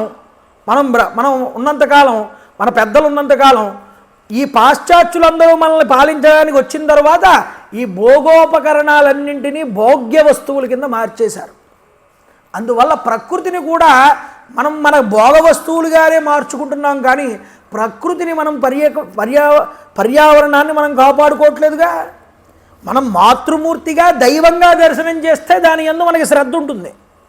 వాటిల్ని కూడా మనం భోగోపకరణాలకి వాడుకోవాలనుకుంటే అది రాక్షస ప్రవృత్తి అవుతుంది, రావణాసురుడిలాగా. కాబట్టి చూడకూడని చూపులు, మాట్లాడకూడని మాటలు అమ్మతో మాట్లాడుతున్నాడు. ఏకవేణి ధరాశయ్య ధ్యానం మలినమంబరం. అలా ఒక వస్త్రమే కట్టుకుంటావు ఎందుకు? ఎప్పుడు అలా ధ్యానం చేసుకుంటూ కూర్చుంటావు ఎందుకు? అలా కిందే కూర్చుంటావు ఎందుకు? మాసిపోయిన బట్టలన్నీ కట్టుకుంటావు ఎందుకమ్మా? సీత, ఒక్కసారి అలా తిరిగి చూడు. ఆస్థానే అప్యువాసశ్చ నైతాన్యోపైకానితే. ఒక్కసారి అటువైపు తిరిగి చూడమ్మా. విచిత్రాణి చ మాల్యాని. ఆ భవనాలు, ఆ బంగారపు కొండలు, ఆ యొక్క తాపడాలు ఇవన్నీ చూడమన్నాడు. ఐశ్వర్య భోగాలన్నీ చూడు. నాకు నువ్వు అను, ఇప్పుడే నా భార్య అయిపోతావు. అయిపోతే ఏమిటి? విచిత్రాణి చ మాల్యాని చందనాని అగురాణి చ. నువ్వు కావలసిన బట్ట కట్టుకోవచ్చు, కావలసిన చందనపు పైపూతలన్నీ నువ్వు పూసుకోవచ్చు, నీకు కావలసిన తిండి నువ్వు తినచ్చు, నువ్వు ఏ లోకానికి వెళ్ళాలనుకుంటే ఆ లోకానికి వెళ్ళొచ్చు. ఇంకో విషయం చెప్పమంటావా సీత? అప్పుడు ఈ భార్యలందరూ, నా భార్యలు నీకు సేవకురాళ్ళు అయిపోతారు, నువ్వు నాకు ఏకైక పట్టమహిషు అవుతావు. అందరికీ ఆ మాటలు చెప్పి తీసుకొచ్చిన వాడే వాడు. చూడండి, వీళ్ళందరూ పక్కకి వెళ్ళిపోతారు, నువ్వు నా పట్టమహిషి అవుతావు, వీళ్ళు నీకు సేవలు చేస్తారు. ఎందుకో చెప్పమంటావా సీత? ఇలా ఉండడం వల్ల నీకు ఏ ప్రయోజనము లేదు. ఎందుకంటే ఇదంతే చారు సంజాత యవ్వనం వ్యతివర్తతే యదతీతం పునర్నైతి శ్రోత శీఘ్రమపామివా. ఒక్కసారి ఈ యవ్వనం గనక వెళ్ళిపోతే మళ్ళీ సుఖభోగాలు అనుభవిద్దాము అంటే ఈ శరీరం నీకు సహకరించదు. కాబట్టి ఒంటిలో ఓపిక ఉన్నప్పుడు, యవ్వనం ఉన్నప్పుడు మనం అనుభవించాలనుకున్న సుఖాలన్నీ అనుభవించాలి. రాముడు ఏం చేయగలడు? నిన్ను ఇంతలా సుఖపెట్టగలడా? రాముడు వెర్రివాడు. రాముడు నారచీరలు కట్టుకుంటూ అరణ్యాల వెంబడ కాయా కసరు తినేవాడు. వాడు నిన్నెక్కడ సుఖపెడతాడు? సీత, హాయిగా నాతో విహరించు, సుఖభోగాలు అనుభవించు, హాయిగా నాతో అన్ని లోకాలు తిరుగు, నీదే వైభవం, నీదే భోగం, యవ్వనం వెళ్ళిపోకుండా సుఖభోగాలన్నీ అనుభవించే అన్నాడు. ఇది రావణాసురుడి దృష్టికోణం అండి. మరి సీతమ్మ తన భర్త యందే మనసు నిలబెట్టుకుని కూర్చుంది. ఒకసారి బయట వస్తువుని ఆకర్షణీయంగా ఉందని కోరుకున్నందుకే ఈ లంకలో పడి ఎంతో బాధపడవలసి వస్తుంది ఆవిడికి. జీవుడైనా అంతే కదండి, బయట ఉన్నటువంటి సుఖభోగాల కోసం వెంపర్లాడతాడు, తనలోనే ఉన్న పరమాత్మని విస్మరిస్తాడు. అందువల్ల ఎప్పటికీ పరమాత్మ దగ్గరికి చేరుకోలేక పునరపి జననం పునరపి మరణం పునరపి జననీ జఠరేశయనం, అలా వెళుతూనే ఎత్తుతూనే ఉంటాడు జన్మలన్నీ కూడా. ఏది కావాలి నీకు? ఈ జన్మలు ఎత్తుతూ నీచపు జన్మలలోకి వెళ్ళిపోవడం కావాలా? ఏ పరమాత్మని చేరుకోవడానికి ఇవన్నీ అడ్డు తగులుతున్నాయో వీటిని పక్కకి నెట్టివేసి సీతమ్మలాగా తదేక మనస్కుడివై పరమాత్మ వైపు మనసు నిలవడం నీకు కావాలా? తేల్చుకోవలసిన వాడివి నువ్వే. ఇలా వెళ్ళాలి అని వాల్మీకి చెప్పడండి. రావణాసురుడు చూపించిన మార్గం ఇది, సీతమ్మ తల్లి అవలంబిస్తున్న మార్గం అది. నువ్వు రావణాసురుడి పంచి పట్టుకుని వెళ్తావా వెనకాల కొంగు, సీతమ్మ తల్లి చెంగు చీర కొంగు పట్టుకుని ముందరగా నడుస్తావో నువ్వు నిర్ణయం తీసుకో. కాబట్టి ఏదో వయసు ఉంది కదా, నాకన్నా గొప్పవాడు లేడనుకోబోకు. ఈ వయసు శాశ్వతం కాదు. ఈ శరీరం పడిపోయిన తరువాత ఒక్కడు నీతో ఎవ్వడు కూడా రాడయ్యా. మరి నీతో వచ్చేది ఏదైనా ఉందా? ఒక్కటే ఉన్నది నీతో వచ్చేది. నువ్వు చేసినటువంటి ధర్మమే నీతో వస్తుంది. ముడజగీహి ధనాగమ తృష్ణ కురు సద్బుద్ధిం మనసి వితృష్ణ ఎల్లవసే నిజత కర్మోపాత్తం విత్తంతేన వినోదయ చిత్తం అన్నారు శంకరాచార్యులు గారు. ఒరే మూఢుడా, మూఢజయీహి ధనాగమ తృష్ణ, ధనం సంపాదించడం మీదే కోరికతో బ్రతికేయకు జీవితం అంతా కూడా. మనసి వితృష్ణ, ఈ తృష్ణని విడిచిపెట్టు. ఎల్లబసే నిజ కర్మోపాత్తం, ఎప్పుడూ నీ దేహం ఇలాగే ఉండమంటే ఉండదు. ఈ ధనం అనేటటువంటిది నీ చేత కీలుబొమ్మలాగా నిన్ను ఆడిస్తుంది కొంతకాలం. యావత్ పవనో నివసతి దేహే తావత్ కృచ్చతి కుశలంగేహే గతవతి వాయో దేహాపాయే భార్యా విభ్యతి తస్మిన్ కాయే. నీ భార్య నీ పిల్లలు కూడా నువ్వు ఒక్కసారి శరీరంలో నుంచి బయటికి వెళ్ళిపోయిన తర్వాత అది శవమే అంటారు, కానీ నా భర్త అని అనరు ఎవరు కూడా స్త్రీలు. నా నాన్న నా యొక్క భర్త అని తల్లి భార్య అనదు, నా యొక్క తండ్రి అని కొడుకు కూడా అండు. ఈ మాత్రం దానికి ఎందుకురా వెంపర్లాట? ఎందుకురా? ఏం సంపాదించి ఏమి నువ్వు వాటిని ఉపయోగించుకుంటావు తర్వాత? ఏది నీకు అక్కరకు రాదు, గుర్తుపెట్టుకో. మా కురు ధన జన యవ్వన గర్వం హరతి నిమేషకాల సర్వం, గుర్తుపెట్టుకోండి. మా ఇలా చూపించుకుంటాడు ప్రతీదీ కూడా. నా యొక్క ఇల్లు, నా ఆస్తి, నా పరివారం, నా బంధువర్గం, లేకపోతే నేను ఇలా చిటికి వేస్తే నా వెనకాల ఇంతమంది వస్తారు, నాకెంత ఓపిక ఉంది, నేను ఎంతైనా చేయగలను, వాడు అధముడు నాకన్నా, వాడిని నేను కొట్టగలను, నేను ఇలా చిటికేస్తే అందరూ కూడా నాకు సహాయానికి వస్తారు. ఎంతకాలం ఇదంతా? మా కురు ధన, నాకు ఇంత డబ్బు ఉందనడం, జనం ఇంతమంది వెనకాల ఉన్నారనడం. ఒక్కసారి నువ్వు ఓపిక అయిపోయి నంచం మీద పడ్డావో నీ వెనకాల తిరిగిన వాడు కూడా నువ్వు ఎలా ఉన్నావు అని అడగడానికి రాడయ్యా. ఎందుకంటే నీతో ఉపయోగం అయిపోయింది కాబట్టి. అదంతా అక్కర్లేదయ్యా. నువ్వు మంచాన మీద పడ్డావు, 1 నెల చేస్తుంది భార్య సేవ, 2 నెలలు చేస్తుంది, 3వ నెల దగ్గర నుంచి ఏముంటుంది? పోతే బాగుండు. నీ వల్ల ఒక్కసారి ఉపయోగం లేదు అని తెలిసిన తర్వాత నీ భార్యా బిడ్డలే నిన్ను లెక్క చేయరు. ఈ మాత్రం దానికి ఈ శరీరం, భోగం, వైభవం ఇదంతా నేను అనుభవించేయాలి, యవ్వనం ఉన్నప్పుడే ఇవన్నీ మాటలు ఎందుకురా నాన్న? ఇది చెప్తున్నారు ఇక్కడ. కాబట్టి యవ్వనం ఉన్నప్పుడు ఆ శరీరాన్ని, ఆ ఓపికని భగవంతుడి వైపుకి మనసును తిప్పి భగవత్ సేవ చేయడానికి వినియోగించు. ఎప్పుడో రిటైర్మెంట్ అయిపోయిన తర్వాత 70 ఏళ్ళు వచ్చిన తర్వాత వెళ్తాను శ్రీశైలం అంటే వెళ్ళగలవా? ఆ క్యూలో అంతసేపు నిలబడగలవా? స్వామివారి అభిషేకం 6000 టికెట్ అండి, లోపలికి వెళ్ళనిస్తారు, అక్కడ కూర్చుని చేయనివ్వాలి, అలా నీళ్లు వేయనిస్తారు, కూర్చుని 5 నిమిషాలు అభిషేకం చేసుకోవడానికి నీకు ఓపుకుంటుందా? ఉండదు. ఇది ఓపిక నీకు శరీరంలో ఉన్నప్పుడు కనుక చేసుకుంటే ఆ 60 ఏళ్ళు 70 ఏళ్ళు వచ్చిన తర్వాత పడక కుర్చీలో కూర్చుని వాటిని మనసులో నెమరు వేసుకోవడానికి నీకు ఒక గుర్తుంటుంది. కాబట్టి ఓపిక ఉన్నప్పుడు రామనామం రాయి. ఎప్పుడో ముసలి వాళ్ళు రాసుకుంటారండి, రిటైర్డ్ అయిపోయిన వాళ్ళు రామనామం కాదు. ఇప్పుడు రాయడం ఇప్పటి నుంచి నీకు అలవాటైతే అప్పుడు నిరంతరం నువ్వు రాయక్కర్లేదు, మనసులోనే తిరుగుతుంది నామం. ఆ దానికి సాధన ఇది. అందుకనే దంతంబుల్ పడనప్పుడే తనువునం ధారూడి ఉన్నప్పుడే కాంతా సంగంబు రోయనప్పుడే కురుల్ వెల్వెల్ల కానప్పుడే చింతింపన్ వెలని పదాంబుజాలమునన్ శ్రీకాళహస్తీశ్వర.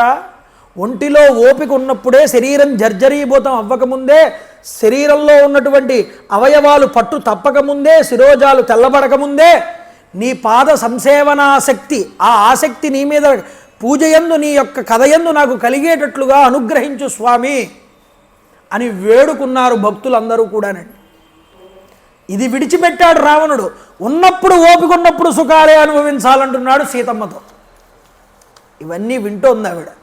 కావాలంటే ఈ పృథివీ ఆధిపత్యాన్నంతటినీ నీ యొక్క తండ్రి అయిన జనక మహారాజు గారికి తీసుకొచ్చిస్తా.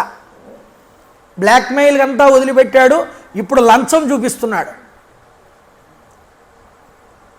సమస్త భూమండలాన్ని జయించాను నేను, ఇదంతా ఇస్తాను కావస్తే మీ తండ్రికి, నా సాటి లేని పరాక్రమాలని నువ్వు చూడు, నీ సేవకుడిగా భావించు, నన్ను ఆజ్ఞయి, నువ్వేం చేయమంటే అది చేస్తా. ఒక్కసారి ఇటు మరలిన ఐశ్వర్యాన్ని తేజస్సుని చూడమన్నాడు. దేవి పిబ విహర రమస్వ భుంక్ష్వ భోగాన్ ధననిచయం ప్రదిశామి మేదినించ మయి లలలనే యథాసుఖత్వం త్వయిచ సమేత్య అలంతు బాంధవాస్తే. హాయిగా తిను, తాగు, సుఖించు, భోగించు, ఆనందాన్ని అనుభవించు, ఈ ధనరాశుల్ని, రాజ్యాన్ని చూడు, ఈ తేజస్సుని, కీర్తి ప్రతిష్టలన్నింటినీ చూడు, వేటితో కూడా రాముడు సమానం కాడు. నాపై ప్రేమ చూపించు, నా ప్రేమతో నువ్వు హాయిగా విహరించమన్నాడు. ఇలా అన్ని మాటలు చెప్తే ఒక ఎండిపోయిన పుల్ల ఒకటి తీసి దర్భముక్క మధ్యలో పెట్టిందండి, గడ్డి పరక సీతమ్మ వారు. అంటే ఏమిటి, ఇవన్నీ కూడా నాకు దీనితో సమానం రా అని చెప్పడం వాడికి కాదు. ఇలాగే ఒకడు నా మీదకు వచ్చాడు పూర్వం, వాడి మీద ఇలాంటి దర్భతోనే అస్త్రం సంధించి విడిచిపెట్టాడు రాముడు. అలా విడిచిపెడితే వాడు ముల్లోకాలు తిరగాల్సి వచ్చింది. రాముడు తలుచుకుంటే ఇలాంటి దర్భతోనే నిన్ను చంపేయగలడు, గడ్డితోనే. ఆయనకి వేరే ఆయుధం అక్కర్లేదు, అందుకోసం పెట్టింది మధ్యలో. అంతేకాదండి, రాముడి యందు నువ్వు ఈ యొక్క గడ్డి పరకతో సమానము అనే ఉద్దేశంతో పెట్టింది. రాముడి యందే కాదు, నా ముందే నువ్వు గడ్డి పరకతో సమానం. రాముడి దాకా అక్కర్లేదు నువ్వు చచ్చిపోవడానికి, నేను చాలు నిన్ను చంపేయడానికి. కానీ రామాజ్ఞ లేదు ఇంకా నాకు, అందువల్ల నువ్వు నాకు దీంతో సమానం అన్నట్టుగా పెట్టింది. చూసారా అండి, క్రూరుడు, దుర్మార్గుడు, నీచుడు అయినటువంటి వాడితో సమవుజ్జిగా కూర్చోకూడదండి. వాడు ఉంటే దగ్గర కూడా కూర్చోకూడదని చెప్పింది శాస్త్రం, వాడితో మాట్లాడకూడదని చెప్పింది శాస్త్రం. అలాంటి వాడు వచ్చి మాట్లాడుతుంటే ఎలా మాట్లాడాలి? ఒకవేళ వాడే మన చేత బలవంతంగా మాట్లాడించాలనుకుంటే వాడికి మనకి మధ్యలో ఏదైనా ఒక పుల్లనైనా వస్తువునైనా అడ్డు పెట్టి మాట్లాడమని చెప్పారు. ఆవిడికి అక్కడ గడ్డి పరకే దొరికింది, దాన్ని అడ్డుగా పెట్టి మాట్లాడుతోంది, నీచుడు కాబట్టి. రావణ, నీ మనస్సుని నా నుండి కాకుండా నీ భార్యల వైపుకి తిప్పు, నీకు శ్రేయస్సు కలుగుతుందని మొట్టమొదటి మాట అది. ఉత్తమమైనటువంటి జనకుడి వంశంలో పుట్టి పవిత్రమైన రఘువంశంలో మెట్టినటువంటి ఏకపత్నీ వ్రతుడైన రామచంద్ర ప్రభు యొక్క భార్యని నేను, పతివ్రతను. నాతో ఇలాంటి నీచమైన అకృత్యమైనటువంటి మాటలు మాట్లాడకును. అంతేకాదు, నీ భార్యని కాదని పరస్త్రీల మీద వ్యామోహం పొందడం కన్నా అధర్మం మరొకటి లేదు. రావణ, చక్కని ధర్మదృష్టిని కలిగి ఉండవయ్యా. తల్లి స్థానంలో కొడుకు చెడిపోతున్నాడనే ఉద్దేశంతో 4 మంచి మాటలు చెప్పాలని సౌమ్యంగా మాట్లాడిందండి ముందర. చూడండి, సీతామాత ధర్మంగా ఉండు, నీకు నీ భార్యల యందు ఎలాంటి భావం ఉంటుందో, నీ భార్యల్ని ఎవడు పరాయివాడు ఎలా చూడకూడదు అనుకుంటావో, పరపురుషులు కూడా వాళ్ళ భార్యల యందు ఆ ప్రేమ, అలాగే తన భార్యను చూసుకోవాలి, అలాగే పరపురుషులు నా భార్యను చూడకూడదు అనే ఉద్దేశంతో వాళ్ళు ఉంటారుగా. ఈ ధర్మం నీకు తెలియదా? వాళ్ళు రక్షించుకోవాలనుకుంటారుగా వాళ్ళ భార్యల్ని. ఇది ఎందుకు నువ్వు గ్రహించలేకపోతున్నావు? నీకు నిన్నే నువ్వు ఉపమానంగా చేసుకుని ఆలోచించవయ్యా. నీ భార్యలతో నువ్వు రమించమని చెప్పింది. అతుష్టం స్వేషుధారేషు చపలం చలితేంద్రియం నయంతి నికృత ప్రజ్ఞాం పరధారా పరాభవం. తన భార్యల యందు తృప్తి పడక చపల స్వభావంతో, ఇంద్రియ చాంచల్యంతో నికృష్టుడిలాగా పరస్త్రీల యందు వ్యామోహం పొందినటువంటి పురుషుడు ఎప్పటికైనా మిగతా భార్యలతోనే వాడు చీదరించబడతాడు. అంతేకాదు, ఇంతమంది భార్యలందరూ ఉన్నారు నీ చుట్టూరా, వీళ్ళందరూ ఎదురుగుండా సిగ్గు విడిచి నా దగ్గరకు వచ్చి బ్రతిమాలుకుంటున్నావు, ఇదేదో నీ యొక్క బలం అనుకుని రెచ్చిపోతున్నావు ఈరోజు. ఇప్పుడు బలం ఉన్నప్పుడు బాగానే ఉంటుంది రావణ, ఒక్కసారి బలం తగ్గిపోయి మంచం మీద పడిన తర్వాత నీకు సేవ చేస్తూ ఉంటారే నీ భార్యలు, అప్పుడు ఏమంటారు వాళ్ళు? చీదరించుకుంటారు. నేను కష్టాలన్నీ నన్ను పెట్టాడు, భోగాలన్నీ ఆవిడికిచ్చాడు, ఇంత బాధ పెట్టిన వాడికి నేను సేవ చేయడం అవసరమా అని నిన్ను చీదరించుకుంటారు. ఎవ్వరూ నీ దగ్గరికి కూడా రారు, తిట్టుకుంటారు. రావణ, గుర్తుపెట్టుకో, అలా బ్రతకకు. ఇలాంటి బ్రతుకు పనికి చచ్చావు అంటే ఆఖరికి ఏ కోడిగానో మేకగానో నక్కగానో పుడతావు వచ్చే జన్మలో. అప్పుడు పశ్చాత్తాపడినా లాభం ఉండదయ్యా, గుర్తుపెట్టుకో. ఎవడో వెళ్ళిపోతాడు చేత్తో ఉద్ధరణి పంచపాత్ర పట్టుకుని దేవాలయానికి, వాణ్ణి చూస్తావు, ఈలోపు మేకపోతునిగా ఉన్నటువంటి నిన్ను పట్టుకుని మెడకాయని నీ చర్మాన్ని ఒలిచేయడానికి సిద్ధపడుతూ ఉంటాడు కసాయివాడు. ఆ యొక్క పంచపాత్ర ఉద్ధరణి పట్టుకుని దేవాలయానికి వెళ్ళిపోతున్నటువంటి వాడిని చూసి అప్పుడు ఇలా వెళ్ళకపోవడం వల్ల కదా శరీరంలో ఓపిక ఉన్నప్పుడు ఇప్పుడు ఇలాంటి బాధపడాల్సి వస్తోంది అని అప్పుడు బాధపడి లాభం లేదు రావణ, గుర్తుపెట్టుకో. ఒంటిలో ఓపిక ఉన్నప్పుడు నీ దృష్టిని ధర్మం వైపుకు తిప్పుకో, నీ భార్యలతో తృప్తిపడు, నీ రాజ్యంతో నీ భోగాలతో సుఖించు. పర పురుషుల వైపుకి, పరధర్మం వైపుకి, పరుల యొక్క భార్యల వైపుకి, పరుల యొక్క ధనం వైపుకి దృష్టి సారించడం అనేటటువంటిది నీకు మంచిది కాదు అని చెప్పింది. ఇలా ఉంటే కనుక నిన్ను నీ వాళ్ళు అనుకుంటున్నావే నువ్వు, వాళ్ళు నిన్ను చిదరించుకుంటారయ్యా. ఎప్పుడైనా గుర్తుపెట్టుకో రావణ, ఎవడైనా చనిపోయాడు అంటే చనిపోయిన తర్వాత వాడి గురించి నలుగురు కూడా మంచిగా చెప్పుకోవాలి. నీ వల్ల ఉపకారం పొంది ఆ రోజు నువ్వు చనిపోయావని తెలియగానే అన్నము కూడా సహించకూడదయ్యా అవతలవాడికి. ఆయన చనిపోయారు, నాకు ఆకలి వేయట్లేదు, నేను తిన్ను అని వాడు కంచం ముంచి లేచిపోవాలి. అలా బ్రతుకు. జీవితం ఏదైనా నీకు బతకాలని అనిపిస్తే నీ భోగాన్ని అలా ఉపకరణాలకు ఉపయోగించు. శరీర లాలత్వానికి, శరీర సుఖాలకి మరిగించి అధర్మం వైపుకు వెళ్ళిపోతున్నావు నువ్వు. అలా వెళ్ళిపోయి నీ వాళ్ళనందరినీ నువ్వే ఇబ్బంది పెడుతున్నావు. నీ సుఖమే ముఖ్యం అనుకుంటున్నావు. నీ వెనకాల నీ వాళ్ళు ఎంత బాధపడుతున్నారో నీకు తెలియట్లేదు. రేపన్న రోజున ప్రభువు, అలాంటి ప్రభువుకి ఏదైనా అయ్యింది అంటే ప్రతి ఒక్కడూ కూడా నీ గురించి బాధపడ్డాడు. ఎవడో కూడా గుర్తుపెట్టుకో, నీ భార్యలు, నీ పుత్రులు కూడా బాధపడరు. అప్పుడు ఏం చేస్తారో తెలుసా? వాడికి నాళ్ళకి అయ్యింది, భగవంతుడు తగిన శాస్తి చేశాడు వాడికి అంటారయ్యా లోకమంతా కూడాను. ఏం బ్రతుకది? అలా బ్రతకడం వల్ల నీకు ఏమి ఒరిగింది ఆలోచించు రావణ. ఇప్పటికైనా బుద్ధి తెచ్చుకో.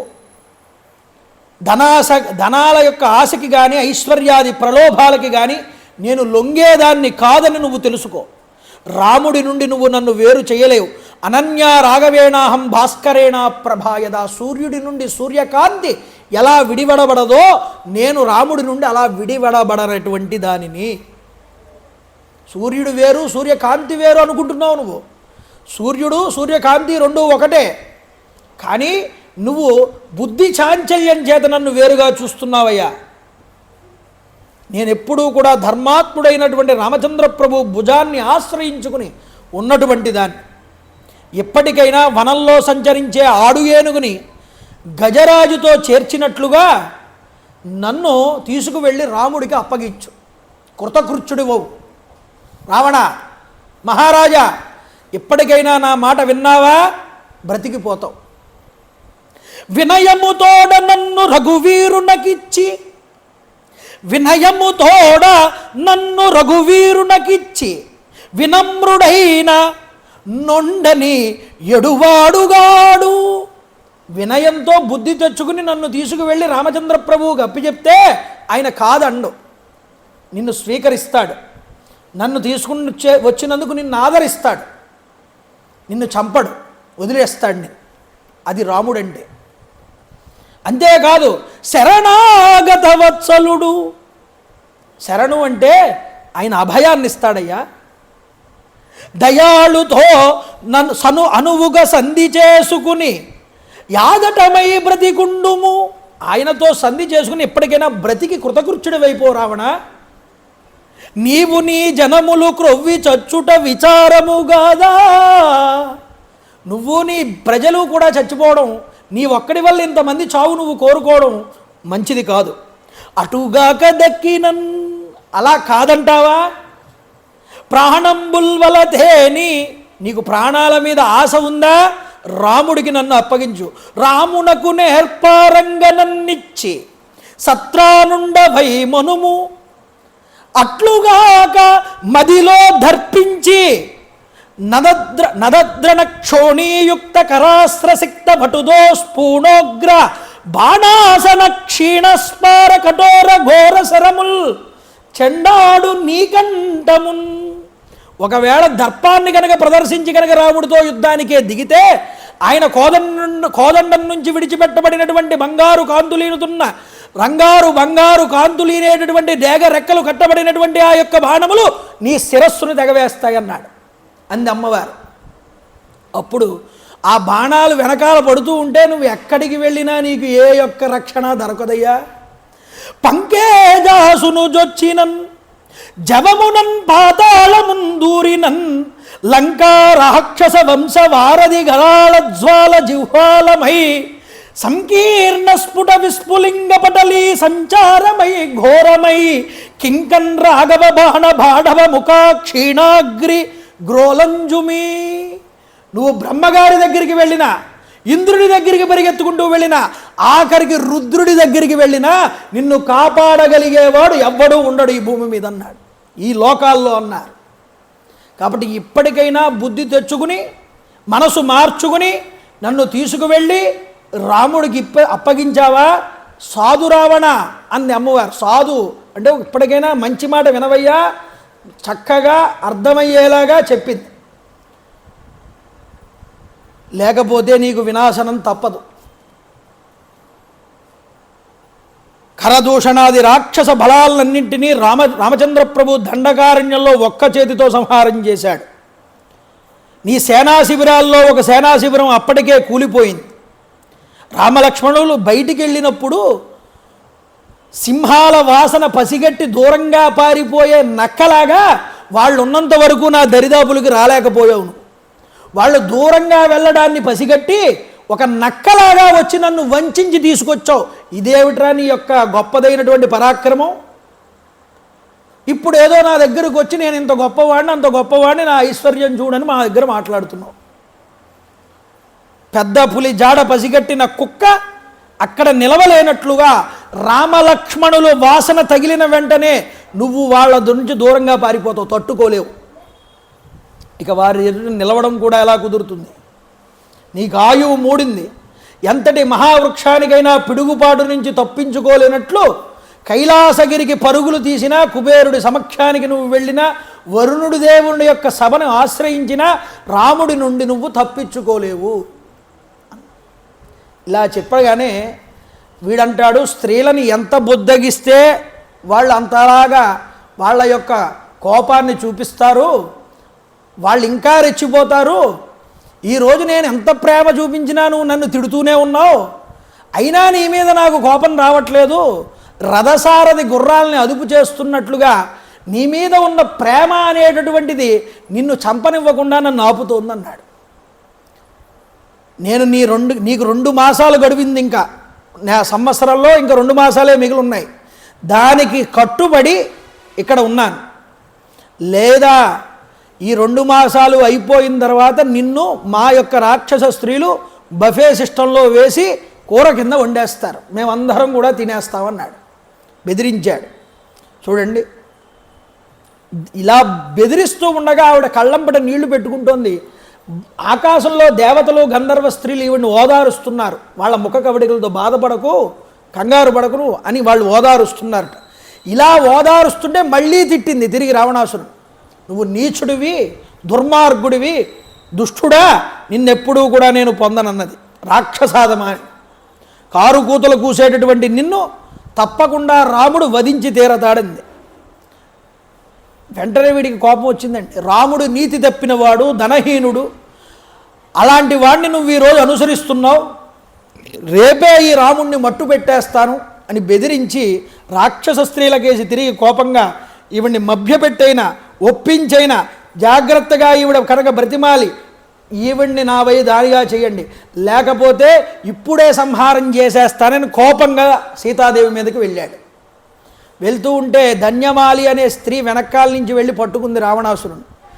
రావణ, ఏ సుఖం అనుభవిస్తావయ్యా ఆవిడతో, ఎలా శుష్కించిపోయి నీరసంగా ఉపవాసంతో ఉందో చూడు, మేమందరం ఎంత యవ్వనంగా ఎంత నిండుగా ఎంతగా అలంకారాలు చేసుకుని ఉన్నాము, మాతో సుఖాలు అనుభవించు, నీ మీద ఇష్టం లేనటువంటి స్త్రీతో నువ్వు భోగాలు అనుభవిస్తే నీకేం లాభం, నీకు సుఖం ఉండదు అని ఆయన మైండ్ని మార్చిందండి పక్కకి. వాడు ఏదో గర్వాన్ని పొంది ఏదో సాధించిన వాడిలాగా నవ్వుకుంటూ వాళ్ళందరినీ వెంట పెట్టుకుని అశోకవనంలో నుంచి వెళ్ళిపోతున్నాడు. ఇక మిగతా రాక్షస స్త్రీలందరూ మాట్లాడడం మొదలు పెడతారు. అలా మొదలు పెడుతూ ఉంటే ఆవిడ ఏం చేసింది, అమ్మవారిని హనుమ ఎలా దర్శనం చేశారు, ఆవిడతో ఏం మాట్లాడారనే సంగతులన్నీ రేపు సాయంత్రం మళ్ళీ 6:30 వచ్చినప్పుడు చెప్పుకునేటటువంటి ప్రయత్నం చేద్దాం.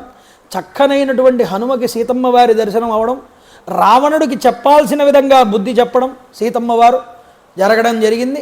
ఇక రేపు తథా కార్యక్రమాన్ని రేపటి మిగతా రోజును మనం పూర్తి చేసుకుందాం. కాబట్టి అంత గొప్పగా ఈ 7 రోజులు సుందరకాండ ఆ సలాది నారాయణరావు గారి పేరు మీదుగా ధర్మపత్ని రాజేశ్వరి గారి దంపతులు జ్ఞాపకార్థంగా వారి కుమారులు రామ్మోహన్ రావు గారు జరిపిస్తున్నారు. చక్కగా వారు పరమ భక్తిగా చేస్తున్నారు కార్యక్రమాన్ని. వాళ్ళ తల్లిదండ్రులు కూడా రామోపాసన చేసిన వాళ్లే కాబట్టి అంతటి భక్తి తత్పరతతో ఈ కార్యక్రమం ముందరికి నడుస్తోంది. భక్తులు కూడా మీరందరూ ఎంతో వాత్సల్యంతో రామకథ రామ వైభవం అని వచ్చి వింటున్నారు. ఇది పరమేశ్వరానుగ్రహం మీ అందరికీ ఉండాలని కోరుకుంటూ నేను చెప్తాను, మీరు చెప్పండి. శ్రీరామ జయ రామ జయ జయ రామ, శ్రీరామ జయ రామ జయ జయ రామ, శ్రీరామ జయ రామ జయ జయ రామ, శ్రీరామ జయ రామ జయ జయ రామ. రామ్ రామాయ నమః, రామ్ రామాయ నమః, రామ్ రామాయ నమః, రామ్ రామాయ నమః, రామ్ రామాయ నమః, రామ్ రామాయ నమః. జై శ్రీరామ్, జై శ్రీరామ్, జై శ్రీరామ్.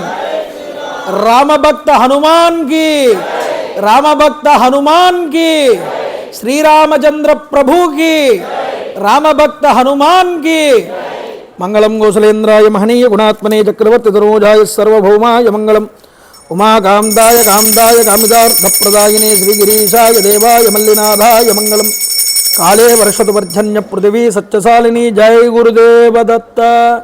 సర్వం శ్రీ ఉమామహేశ్వర పరబ్రహ్మార్పణమస్తు. గోవిందా గోవిందా గోవిందా.